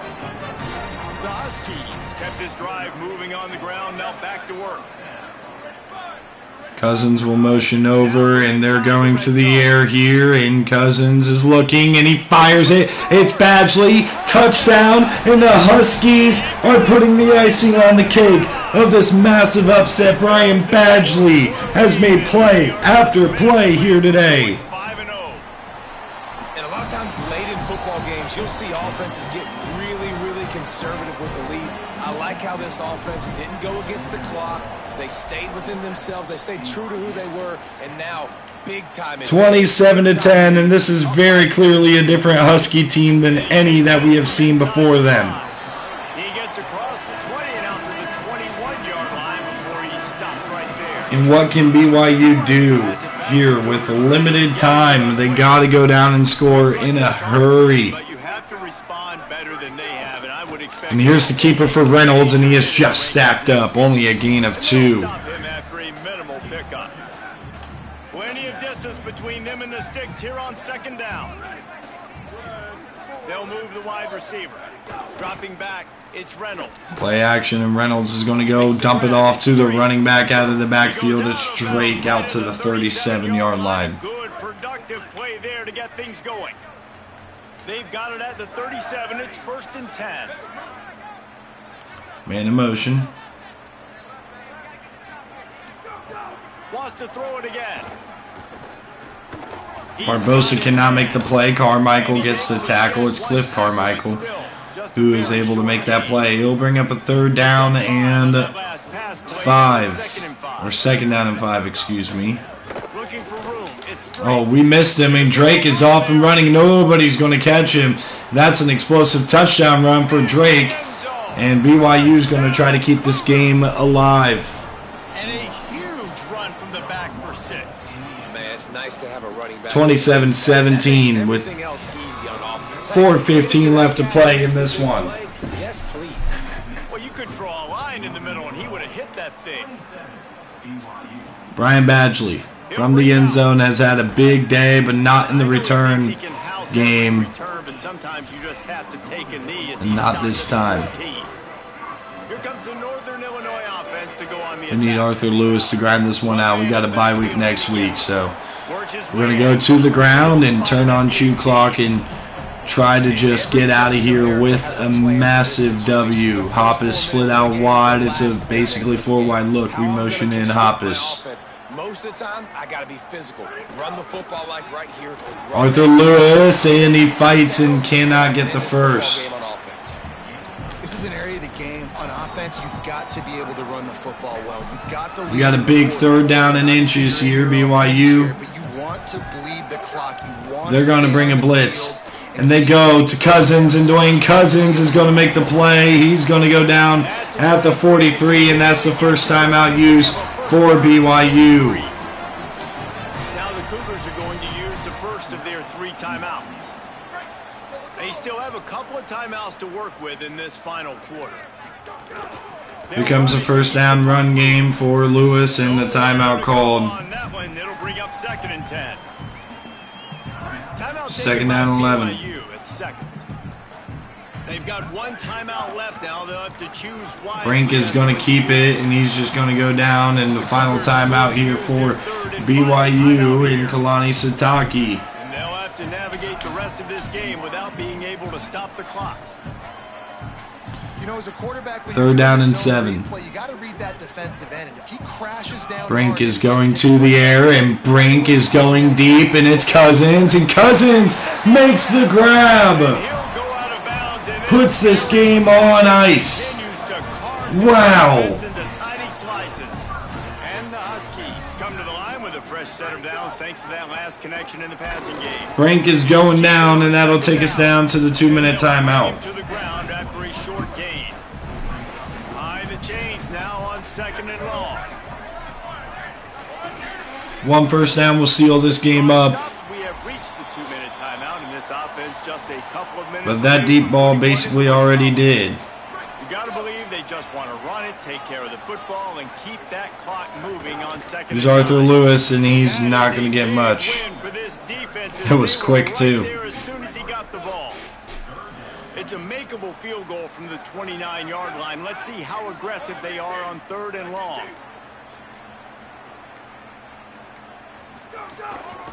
Here's the design run for Jonathan Brink, and we can run this one all the way down to the 20 or 30-ish. Let's go 38-second mark.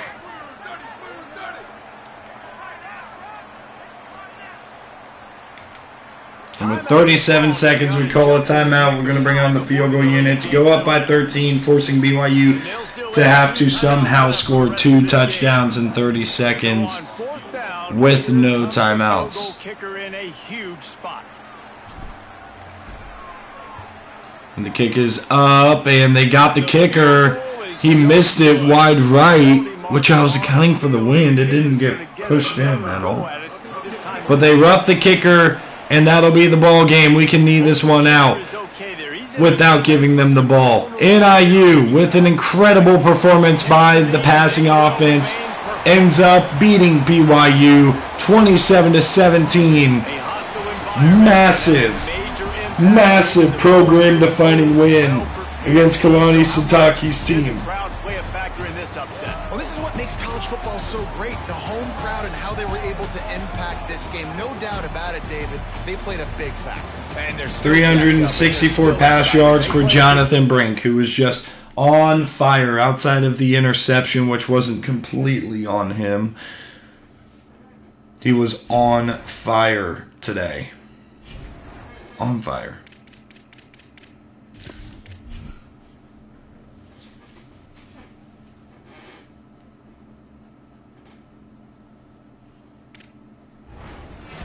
And we get a first verbal commitment out of George Battles, the 4-star Sam linebacker, and we get the 3-star Chuck Crumholes to commit as well. So we're kind of on the move here. Now we are going to lose on Ijalana the cornerback that we were going for.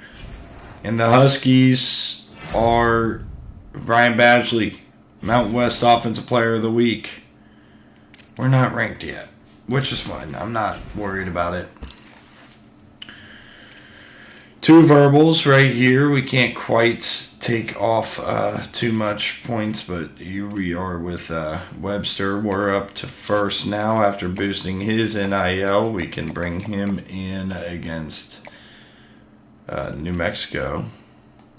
He's ranked number 22 right now, and we can also bring him in, and this will be a big offensive game for our squad. Let's give him 5 more points here.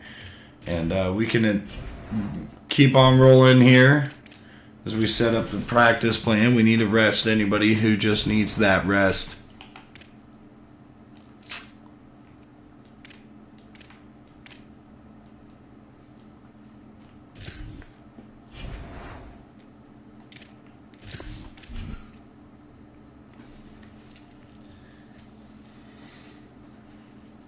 Moving along here.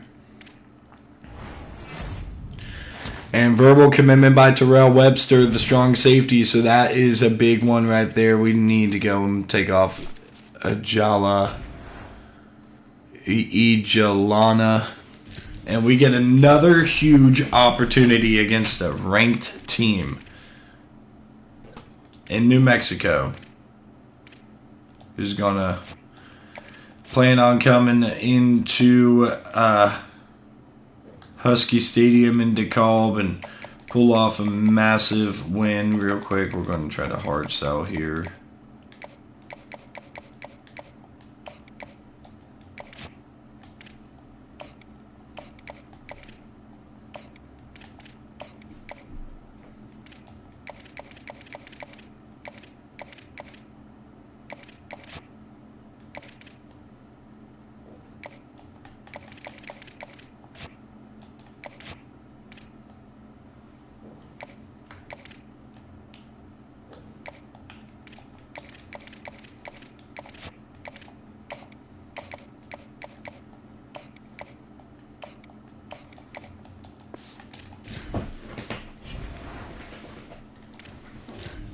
It's going to be a rain game against this against this New Mexico team. Everybody's full go. You're off by, and we get a massive, massive opportunity here taking on the New Mexico Lobos here. Mid-season battle. Taking a look here at New Mexico. This is the easiest one to get to. They have their quarterback Daly and also backup Ben Harris, who are both going to be decent when it comes to scrambling, but we got to obviously be able to account more so for the throw game. Not too fast at running back, but Christopher Thomas is plenty good enough to beat us, and Rashawn Carmichael as well. And then they got a really good receiver in Amari Hoppus, who has 96 speed, 93 excel. Not too fast outside of that. They do have a true freshman in Daniels, who is really good. Kai Alibi is more of a blocking tight end. A really good left tackle in Alex Bradley over there, and they got a solid guard as well with Peter Williams. A little weaker at the center spot, but a young, promising player in Kiki. Otogwe is really good on the offensive line, and Cordero is kind of the weakness of the offensive line, but ultimately they're good. Kamalot coming off the edge, and then you got Vaccaro, so one of their edges just not as good. Their D tackles, they have a really good player in Bryce Robinson, but outside of that, not too deep. Fournette is decent as a young player. Merrill and Samuel has a 75 overall true freshman, is pretty decent. And then you got 2 Mikes and Thomas and Bowie, who are pretty good. Virgin is solid as well. The corners are decent. They got good speed too, so they're going to be able to stick with it. It's looking at Greg Buck, an impact player as a freshman, a young player, and Barry Leon, and the leader of it is Justice Miller. Free safety is Brody Jones with, by the way, Tim Monty being a decent player as well. Now Penn might be the weaker spot, but 2 young sophomores in Okorafor and Penn in the back end. Boyd is a really good kicker with 97 kick power, so we got to watch for that. And Lovelace, the punter, is pretty dead accurate here. Taking a look at the top 25 here, you see New Mexico sitting there at the number 20 spot at a 4-1 record. BYU still ranked at number 25. This would be a big opportunity for us. Pittsburgh, A&M, excuse me, Duke, Indiana, USC, Florida State, Miami, SMU, Clemson, Georgia, or the top 10 with Boise State as the top G6 representative here. As you saw, Red River rivalry went to Texas 42-31. Pittsburgh gets the big win against Clemson, and now SMU and Clemson is a massive game. Those are the biggest games this week. At USC, at Minnesota, SMU, Clemson, Illinois, Penn State, Michigan, Indiana, Ohio State, Oregon, and Missouri and Georgia. Massive games right there. New Mexico might be the team we end up facing in the conference championship if we are able to get there beyond this game, but this game is going to be really important for, again, setting the tone for this team. As we just take a little bit more of an extensive look, 6 p.m. night game here. It's going to be Tony Hawkinson that we got to watch for, 366 yards thus far this season. We've scored 38 points per game and only allowed 13. So our defense, both of our defenses, looking really good in the early going this season. As they're going to go with the all whites and we're going to go with the all blacks. And we are going to tell our fans to wear black for this game, and I am excited to get into it. NIU at home against New Mexico, who's ranked number 20 in the country. Can we get a second consecutive top 25 victory at home to close out this streak? Welcome to Husky Stadium in DeKalb, Illinois. We've reached a defining point in the season. A little overcast here. It hasn't started raining, but rain is in the forecast, and here comes the Huskies. And Jesse Palmer with you. Holly Rowe down on the sidelines, and Holly, a little familiarity in this one. Well, guys, Coach told me this hostile environment is going to be a big challenge today. He understands that they are walking into a very difficult situation today. New Mexico embarrassed us in Albuquerque last year. So do they. He said, I believe that we will see if they will do so in front of our home fans this year. We are underway from DeKalb, Illinois. And we're going to start on the defensive side of the ball. Here comes the kick return, and Williams punches at him. And down to the 12-yard line goes New Mexico. So here we go with this New Mexico offense. Guns double. They got two guys to the left side here for the quarterback. First down, and here's the run game getting going, and not quite. As Donnerson will make the tackle there. It'll be a second down and 9.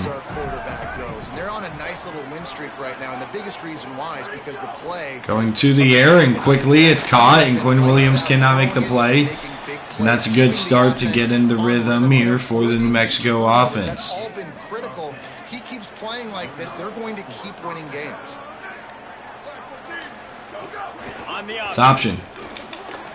Can't get it off, and there's a 2-yard pickup on the ground. Deion Banks getting involved there. He's had a really good year as one of these impact players at the linebacker spot. Here comes a second down and 8. Looking to throw, it's Daly. Throwing and caught, and that should have been a play made by Roddy Orr.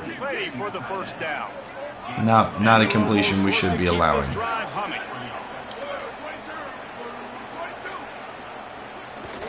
Quick screen to the outside, a couple of defenders there, and we eventually are able to get the tackle. It's Javier Barbosa making the play. It'll be a second down and 10. But every single time they've gotten to the second down and long situation, they've been able to get something going on second down, and not this time. Philip Nwosu gets in on the blitz and brings up a third down and 20. Defense, man, like, how do they play it today? I love that start, man. Coming out aggressive. Do they just go conservative here? They're going to go to the air, and it's almost picked off by Donnerson. LaRon Doss with the pressure. Donnerson almost had a big man interception. And so here is the punt for New Mexico after a long drive that didn't go much of anywhere. And there's a spin move for Badgley, and Badgley is going to get out to the 28, who had a big game 2 weeks ago before the bye. And USC just dominated Minnesota. Now you can see Jonathan Brink, beautiful day. Dwayne Cousins and Brian Badgley, dynamic duo at the wide receiver position against BYU in the last game. Here comes the first down.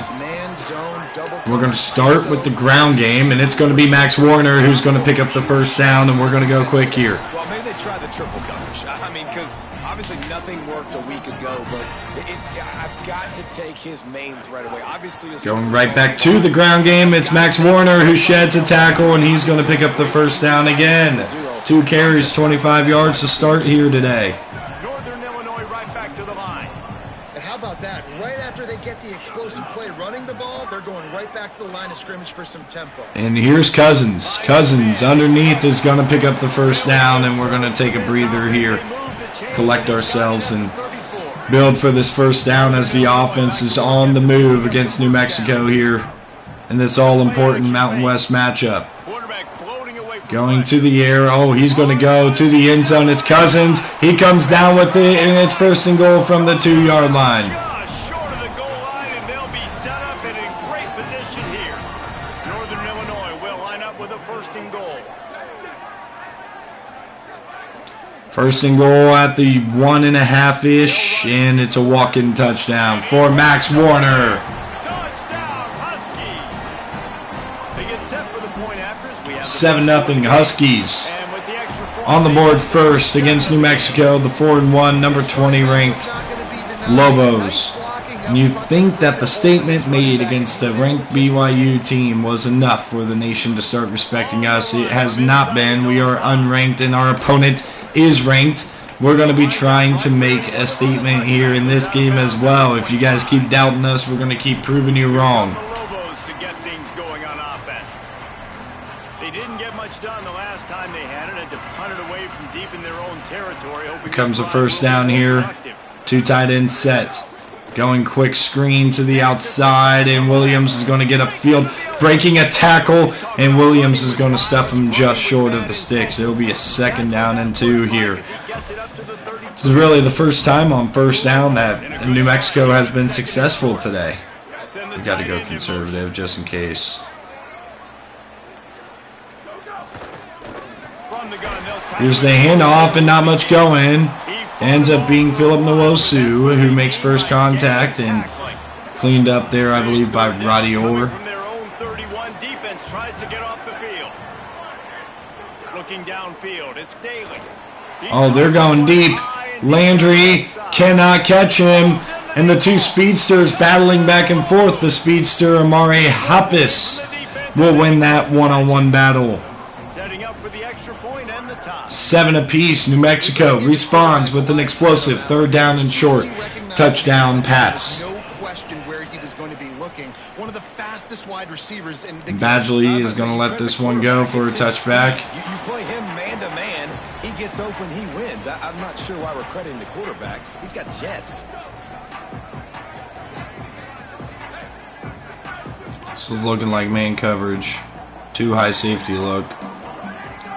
Going to the air, and the safeties are going to get out of that look, and it's Max Warner up the sideline, and Warner is going 75 yards to the crib. We do it right back at him. Touchdown, Northern Illinois. This offense is so good. Man, they can hurt you in so many different ways. And they 14-7. Wow. They can put small drives together. And that's one play that we allowed. We can't do that the rest of this game. It's very obvious that the defense holds themselves to a much higher expectation than allowing an explosive play like that. Beautiful play by Quinn Williams, and it's going to be a 1st down and 10 here for New Mexico, but all the way back at the 12-yard line. Here's the handoff, counter, and another explosive play. And the running back is off and running, and he's not going to get caught. We were trading explosive plays back and forth That is just unacceptable defense. Get off your blocks. Make the play. You got Thomas just running roughshod all over us right now. 14 apiece. Defense not only searching for answers, they're still searching for that running back. And searching for angles. My goodness, this dude, he runs so fast, he erases angles. People trying to catch him, they didn't realize how much burners he had. He kicked it in gear, and there was no getting it. Badgley with a solid return out to the 30-yard line. They tried to get the wall set up for him, not quite enough for the huge play, but a good job to give his offense some breathing room. So here comes the first down here for Northern Illinois. McCracken, the second tight end, is in motion, and they're going to hand it off, and it's Warner with a nice run. Gain of 6. All right, guys, let's chat a little bit about Northern Illinois. By the end of the day, one of these two teams will control their conference destiny the rest of the way. Potential bye in the college football Brink. playoff on the line. This game Back to throw here, Brink. For both teams. He's going to just take the shot to Cousins, and thank goodness Cousins got his hands on it because that could have been an easy interception. 3rd down and 6. We'll see if the offense can move the chains after that incompletion. First incompletion for Brink was a near interception, and here's the throw. It's Badgley, and Badgley is going to race up the sideline out to the 40-yard line in plus territory. Mark him out at the 40. The Huskies getting set on 1st and 10. First down. Going to the air here. Back to throw. Pressure comes. Oh, gosh. Turn around and catch that ball, Warner. We talk about versatility at the running back. 2nd down. They've been very aggressive with these blitzes here. Not a touchdown in this one. They're still trying to throw him the football. That one goes incomplete, but I would keep this up if I'm on offense. Bass cannot hold on. It's 3rd down. We're just going to sneak the run on them and try to pick up enough yards to attempt this field goal. Here's the handoff. It's Warner, and Warner gets down to the 32-yard line. And we're going to go for this. Though I am questioning it a little bit. Let's see what this defensive look is. It's clearly cover 3. It's clearly cover 3, but they also might be.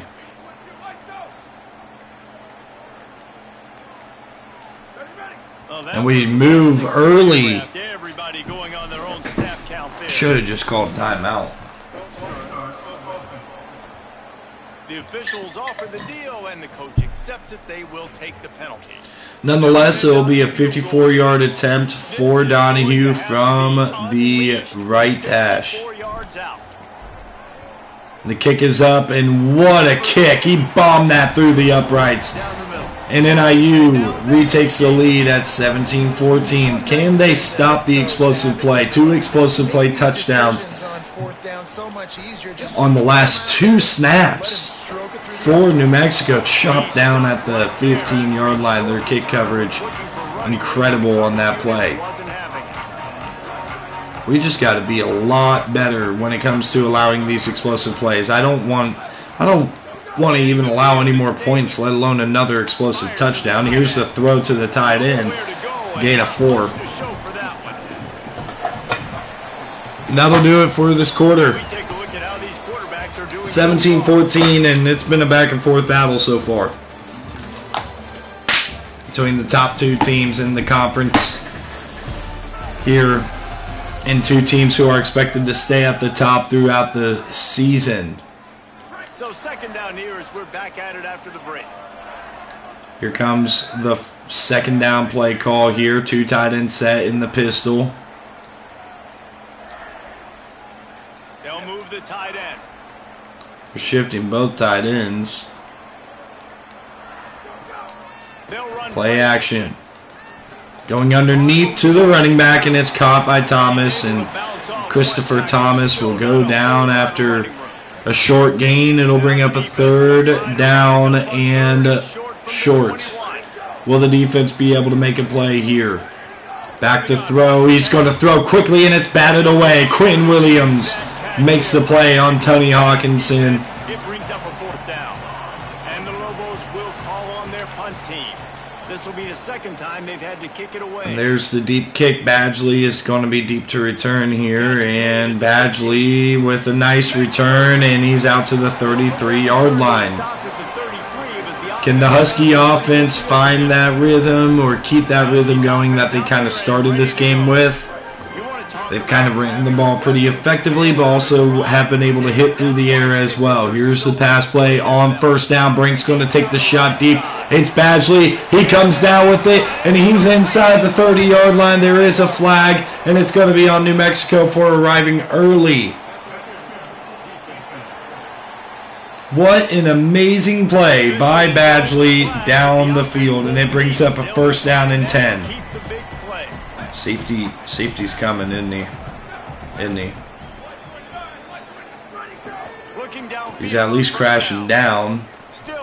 Brink is going to have to move. Brink is going to throw. Amani Hoppus, and it's incomplete, and we're looking for the flag on that one. As Brink also got hit on the play, and now here comes Jamie Lord having to step in here after the offense is kind of getting going here. Warner with a nice run after the catch, gaining about 6. So here's Jamie Lord here trying to take over. He really stepped in big time for us a couple of games ago. And here's the throw to Bradley, and Bradley's got the catch for the first down. Coming back towards it.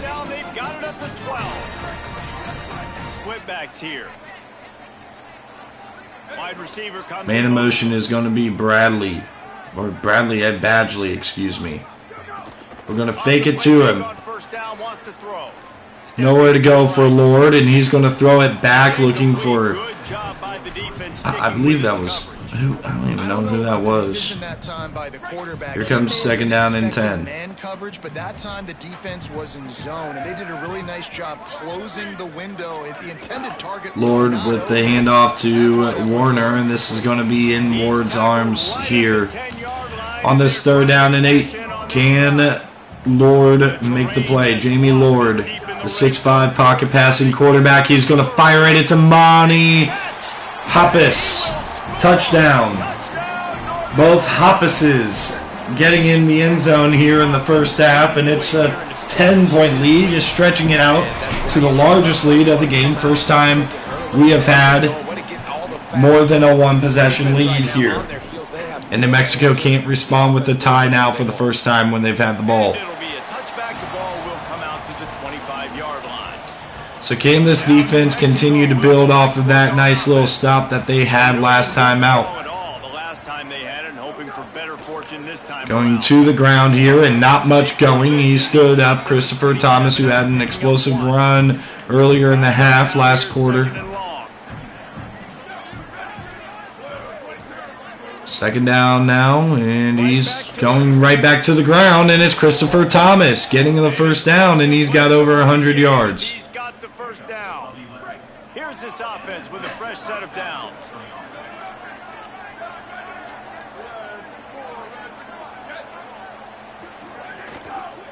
Takes the handoff. It's Thomas. And Thomas is just continuing to grind out against this defense. As now Landry, the starting corner, is now banged up a little bit, and that's a little bit dangerous to get yourself into that situation. And here's the throw to the sideline to Christopher Thomas. It's going to be a first down.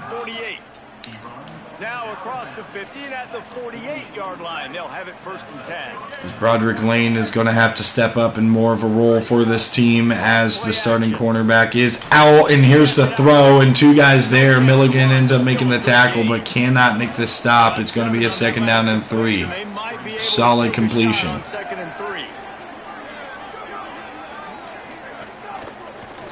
Here's the throw, and Broderick Lane is right there to stop up Hoppus. I believe that was Hoppus. I could be wrong, though. Here comes a third down and 5. Can the defense hold? It's a direct snap. It's a good run. It is Christopher Thomas yet again. And Williams is now banged up, and this defense is really struggling right now. Really struggling, and they're struggling with wear and tear more than anything. And a big play by Ian Southern to break that one up. Donnerson's banged up as well. Williams. Who's going to step up for this team right now? Torberg misses the tackle. You expect to look to the senior safety. But still, only a modest gain. And quarterback dropping back, understanding. I'm getting zone coverage. All I got to do is be a little bit patient, manipulate. It went direct snap on 3rd and 5 last time. This is 3rd and 6, and they're going to take it to the 2-minute timeout here. They're in field goal range to try to make it a one-score game, as the number 20 Lobos try to stay involved in this ball game. Here comes a huge 3rd down and 6. They're going right back to the ground game, and it's going to be another 1st down and a whole lot more. And Thomas is inside the red zone. But not before he moves the chains and takes it inside the 10 to the 8. The Lobos will try to put one on the board on 1st and goal. Here's 1st and goal here for the Lobos. Christopher Thomas has really gotten going on the ground game. This might be an option. Oh, it's a spinner play, and it's not going to work out very well. Brought down. They finally get to him on that run.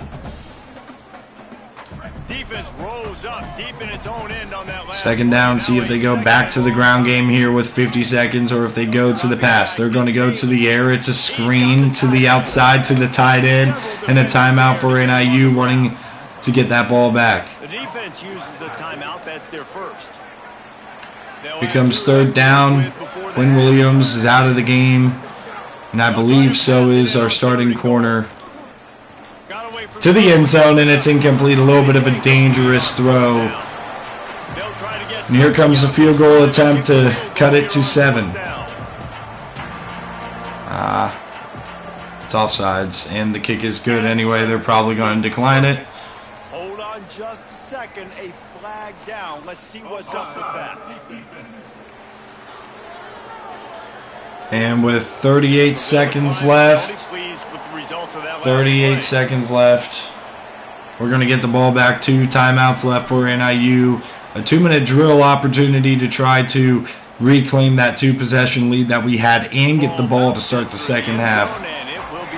It'd be a big win for New Mexico after how their defense has played. And it's going to be Jamie Lord out there still. Lord, oh man, that should have been a flag. That should have been a flag. Sir, what are you looking at? But I do think this is a situation where you also have to understand that I have the lead. Lord, calling the signals. So don't do anything stupid here. Badgley on the throw, and we're just going to go with the turbo run here. If we can pick it up, we can use that timeout and try to get down the field. 20 seconds. Warner with a nice run, and we're going to go back to it. We're going to go right back to it. No reason. We can maybe get 2 more plays off. And this run play is not going to work, and it's a timeout for NIU.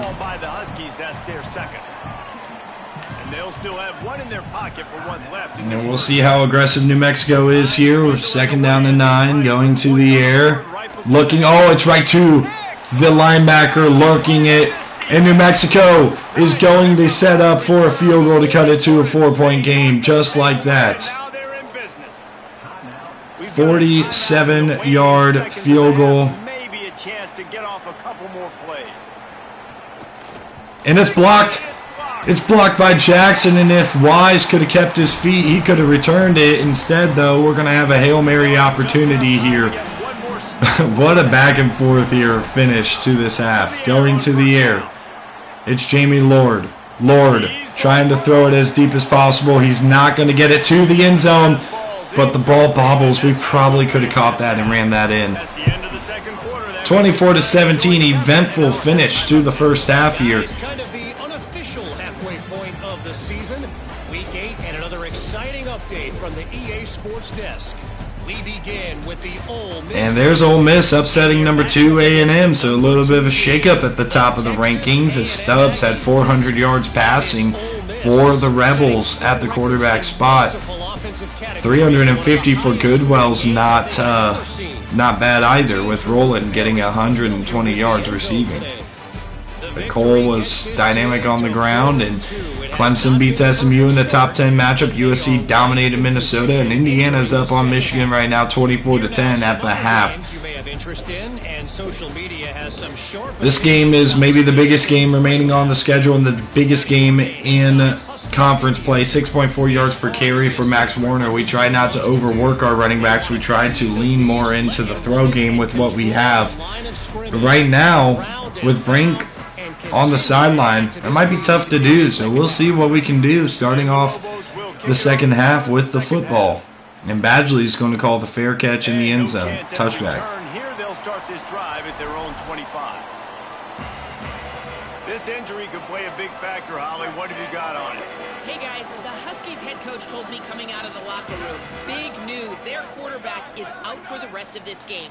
Guys, this really hurts because he was terrific. Warner with a nice run and getting out to the 43-yard line, and we're going to bring out Kamalot.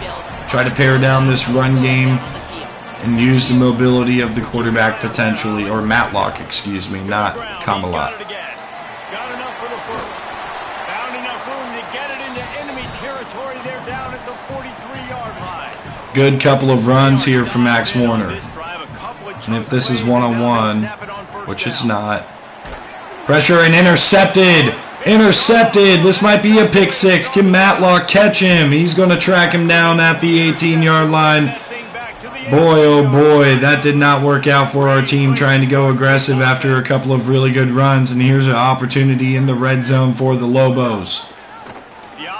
Option play, and here's the keeper for the quarterback, and he's going to get inside the 5-yard line. A big run for Daly. It's a first down and goal. Do a better job with assignment football. Somebody has to be accounting. Goal line formation, and we're just going to do this. You've seen it on film. The option play, nobody home. Here's the handoff. It's a wide receiver taking the handoff here on the burst. A little Ty Montgomery kind of look, if you guys know what I'm referring to. They've pushed it ahead to the 4. They'll try to cash in on 2nd and goal. 2nd and goal here, and they got Christopher Thomas in the backfield yet again.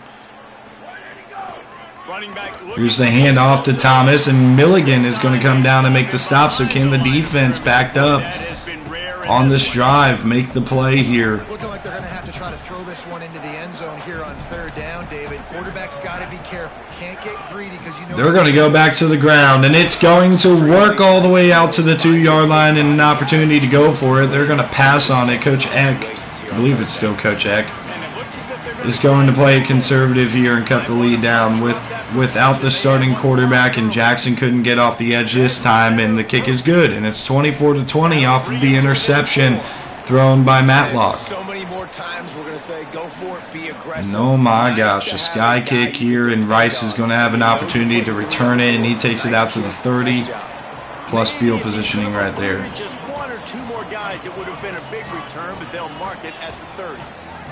Guys, we'll see what the plan is for this Northern Illinois offense. Matlock on the keeper is going to pick up 3. Short game, maybe a pickup of 3. That defense rallied to the ball in a hurry. What will they dial up on 2nd and 8? Here comes 2nd down. Arthur Lewis checks into the game looking for a lane, and he's going to pluck forward for a gain of 3. Bring up a 3rd down and 4 as Matlock, with a hand injury, is going to go back to the air. He slings it deep to the left. Caught by Cousins. What an adjustment by Dwayne Cousins. He'll have plenty to move the sticks. Northern Illinois back to work after picking up the first down. Going back to the ground, and this time Arthur Lewis picks up a solid pickup, 9.5 yards. As Jamie Lord checks back into the game, we're going to do this monster formation, and we're going to snap it, and we're going to throw it out to Cousins. This is going to be a backwards pass. He's going to pick up the first. First down on the play. This Northern Illinois offense continues to move quickly.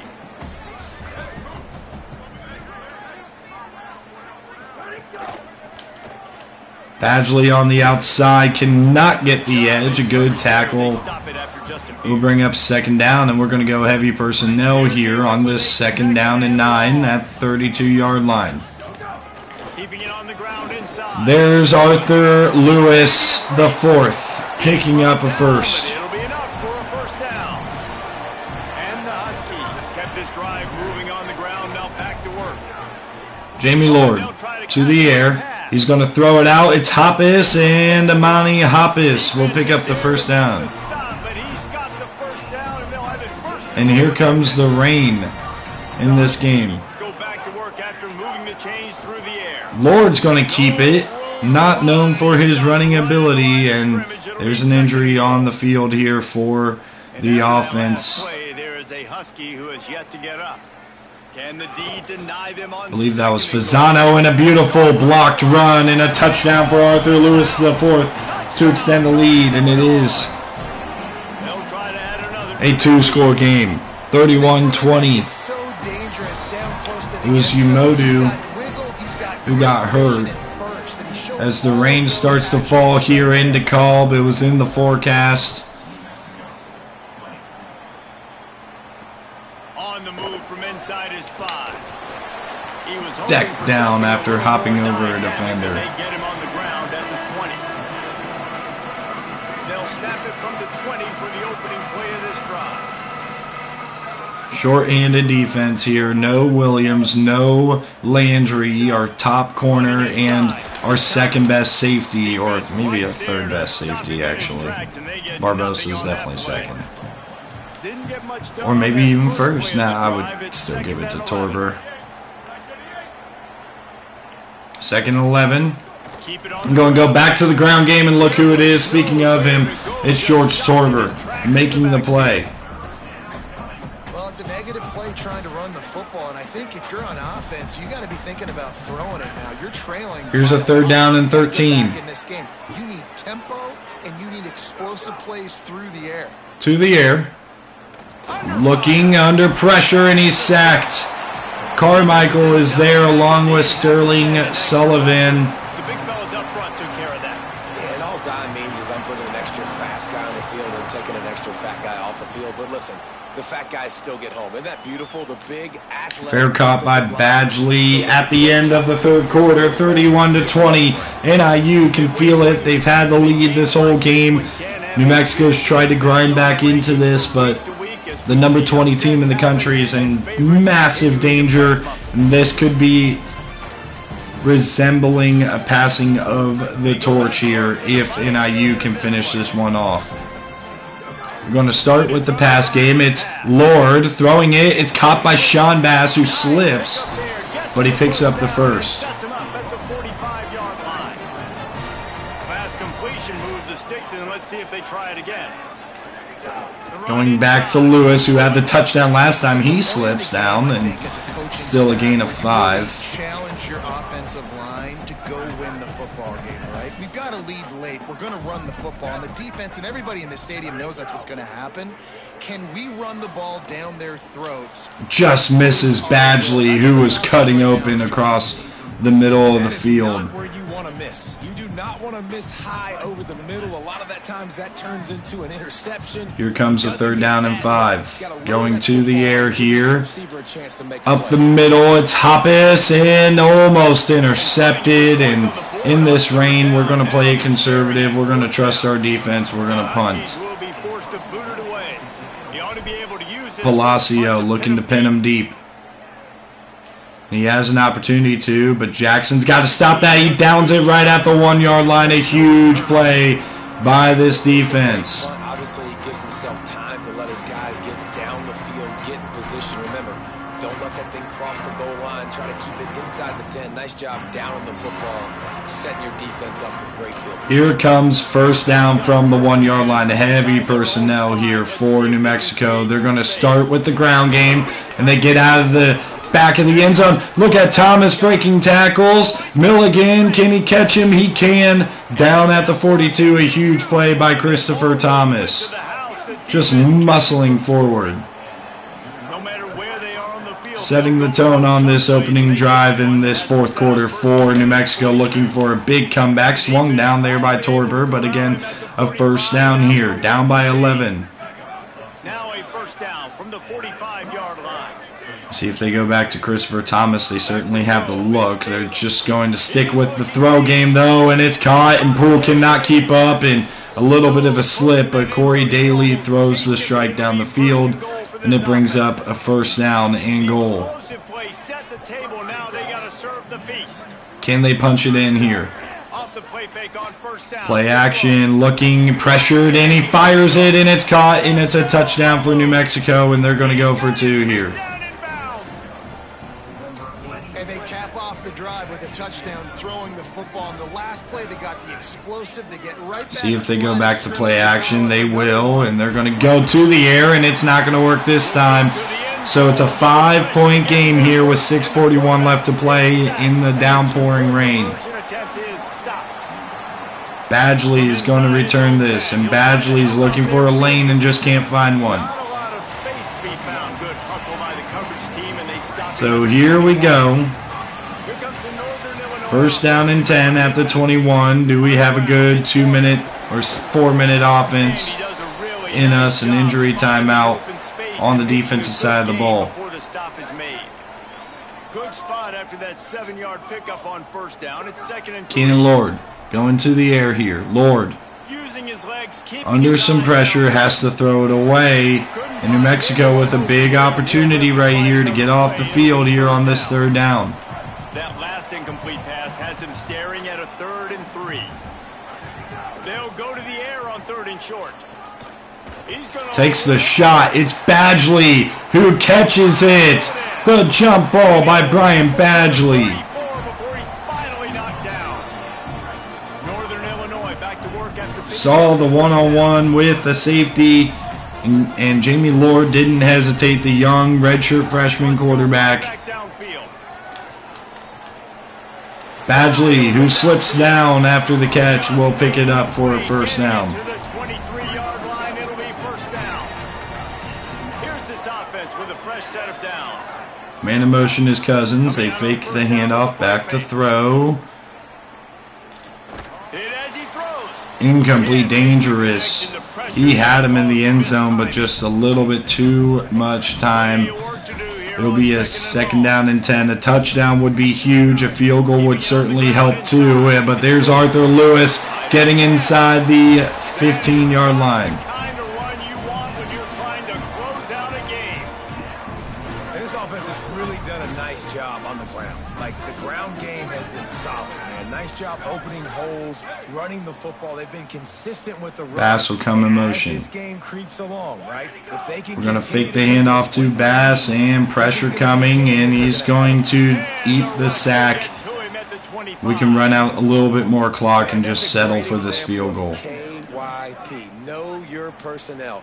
A QB that doesn't run great, trying to get outside the pocket. Nice job by the defense, applying pressure and running him down and getting the huge loss.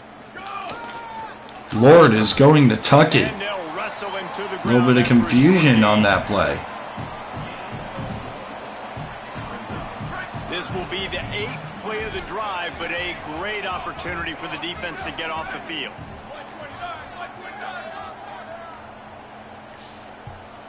We're going to take it under the 3-minute mark. I totally forgot to turn on shoot clock. Running And inside. the conservative play call to Arthur Lewis makes it a more manageable field goal, and timeout here in New Mexico will have a shot on offense with Jason Eck there on the sideline trying to put together a game-tying drive. Donahue Face all the pressure in the world.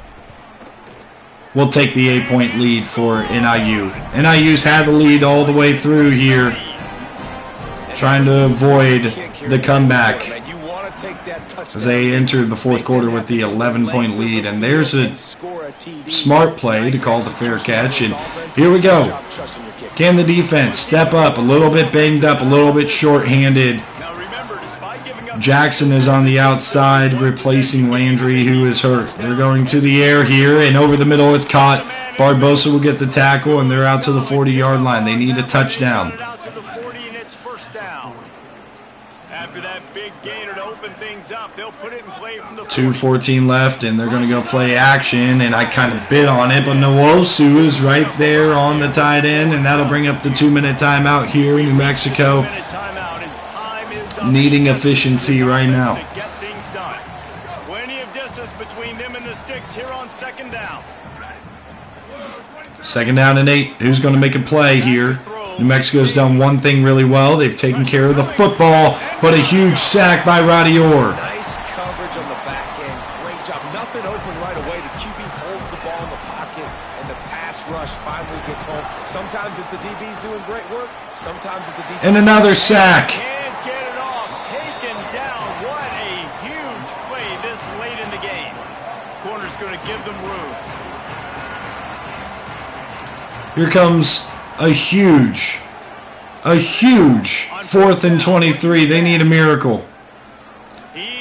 He's going for the miracle, and it's broken up by Milligan. And with a minute 14 left and at the 27-yard line, New Mexico can only stop the clock a couple of times. NIU is coasting towards victory, and Lewis will pick up the first down and a timeout. And that'll be the game. We can knee it out. We don't need to try to run it up and fend off a miracle. We can run out the clock. NIU makes a third statement win in a row. 34-26 over the number 20 Lobos. When you have a 0 in the loss column, there are much bigger fish to fry. I think a lot of people thought Huge win, and you can see the excitement. But they got to make sure that the rest of the season they are still focused and they can just build off of this. We are now 6-0 and 3-0 in conference play and potentially in that top 25 as we're going to advance it and end the stream. Probably go live maybe in a couple of hours. I'm going to be awake, so definitely going to consider it. But I definitely want to take a little bit of a break here.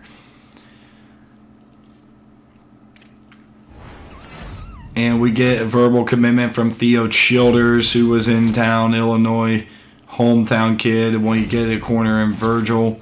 3-star Sam linebacker George Battles is a hard commitment now, and a hard commitment for Crumholes, and a hard commitment for Webster. We are starting to get things going on the recruiting trail. Unfortunately, though, we lose out on that 2-star right guard.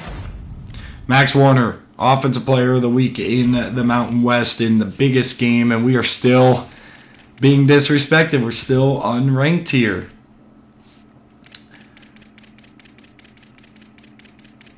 This makes no sense. We beat BYU, man. We beat BYU. We're receiving votes. One spot above New Mexico. We should be ranked after a little while, but that'll do it for the stream. Thank you guys for coming in here. Really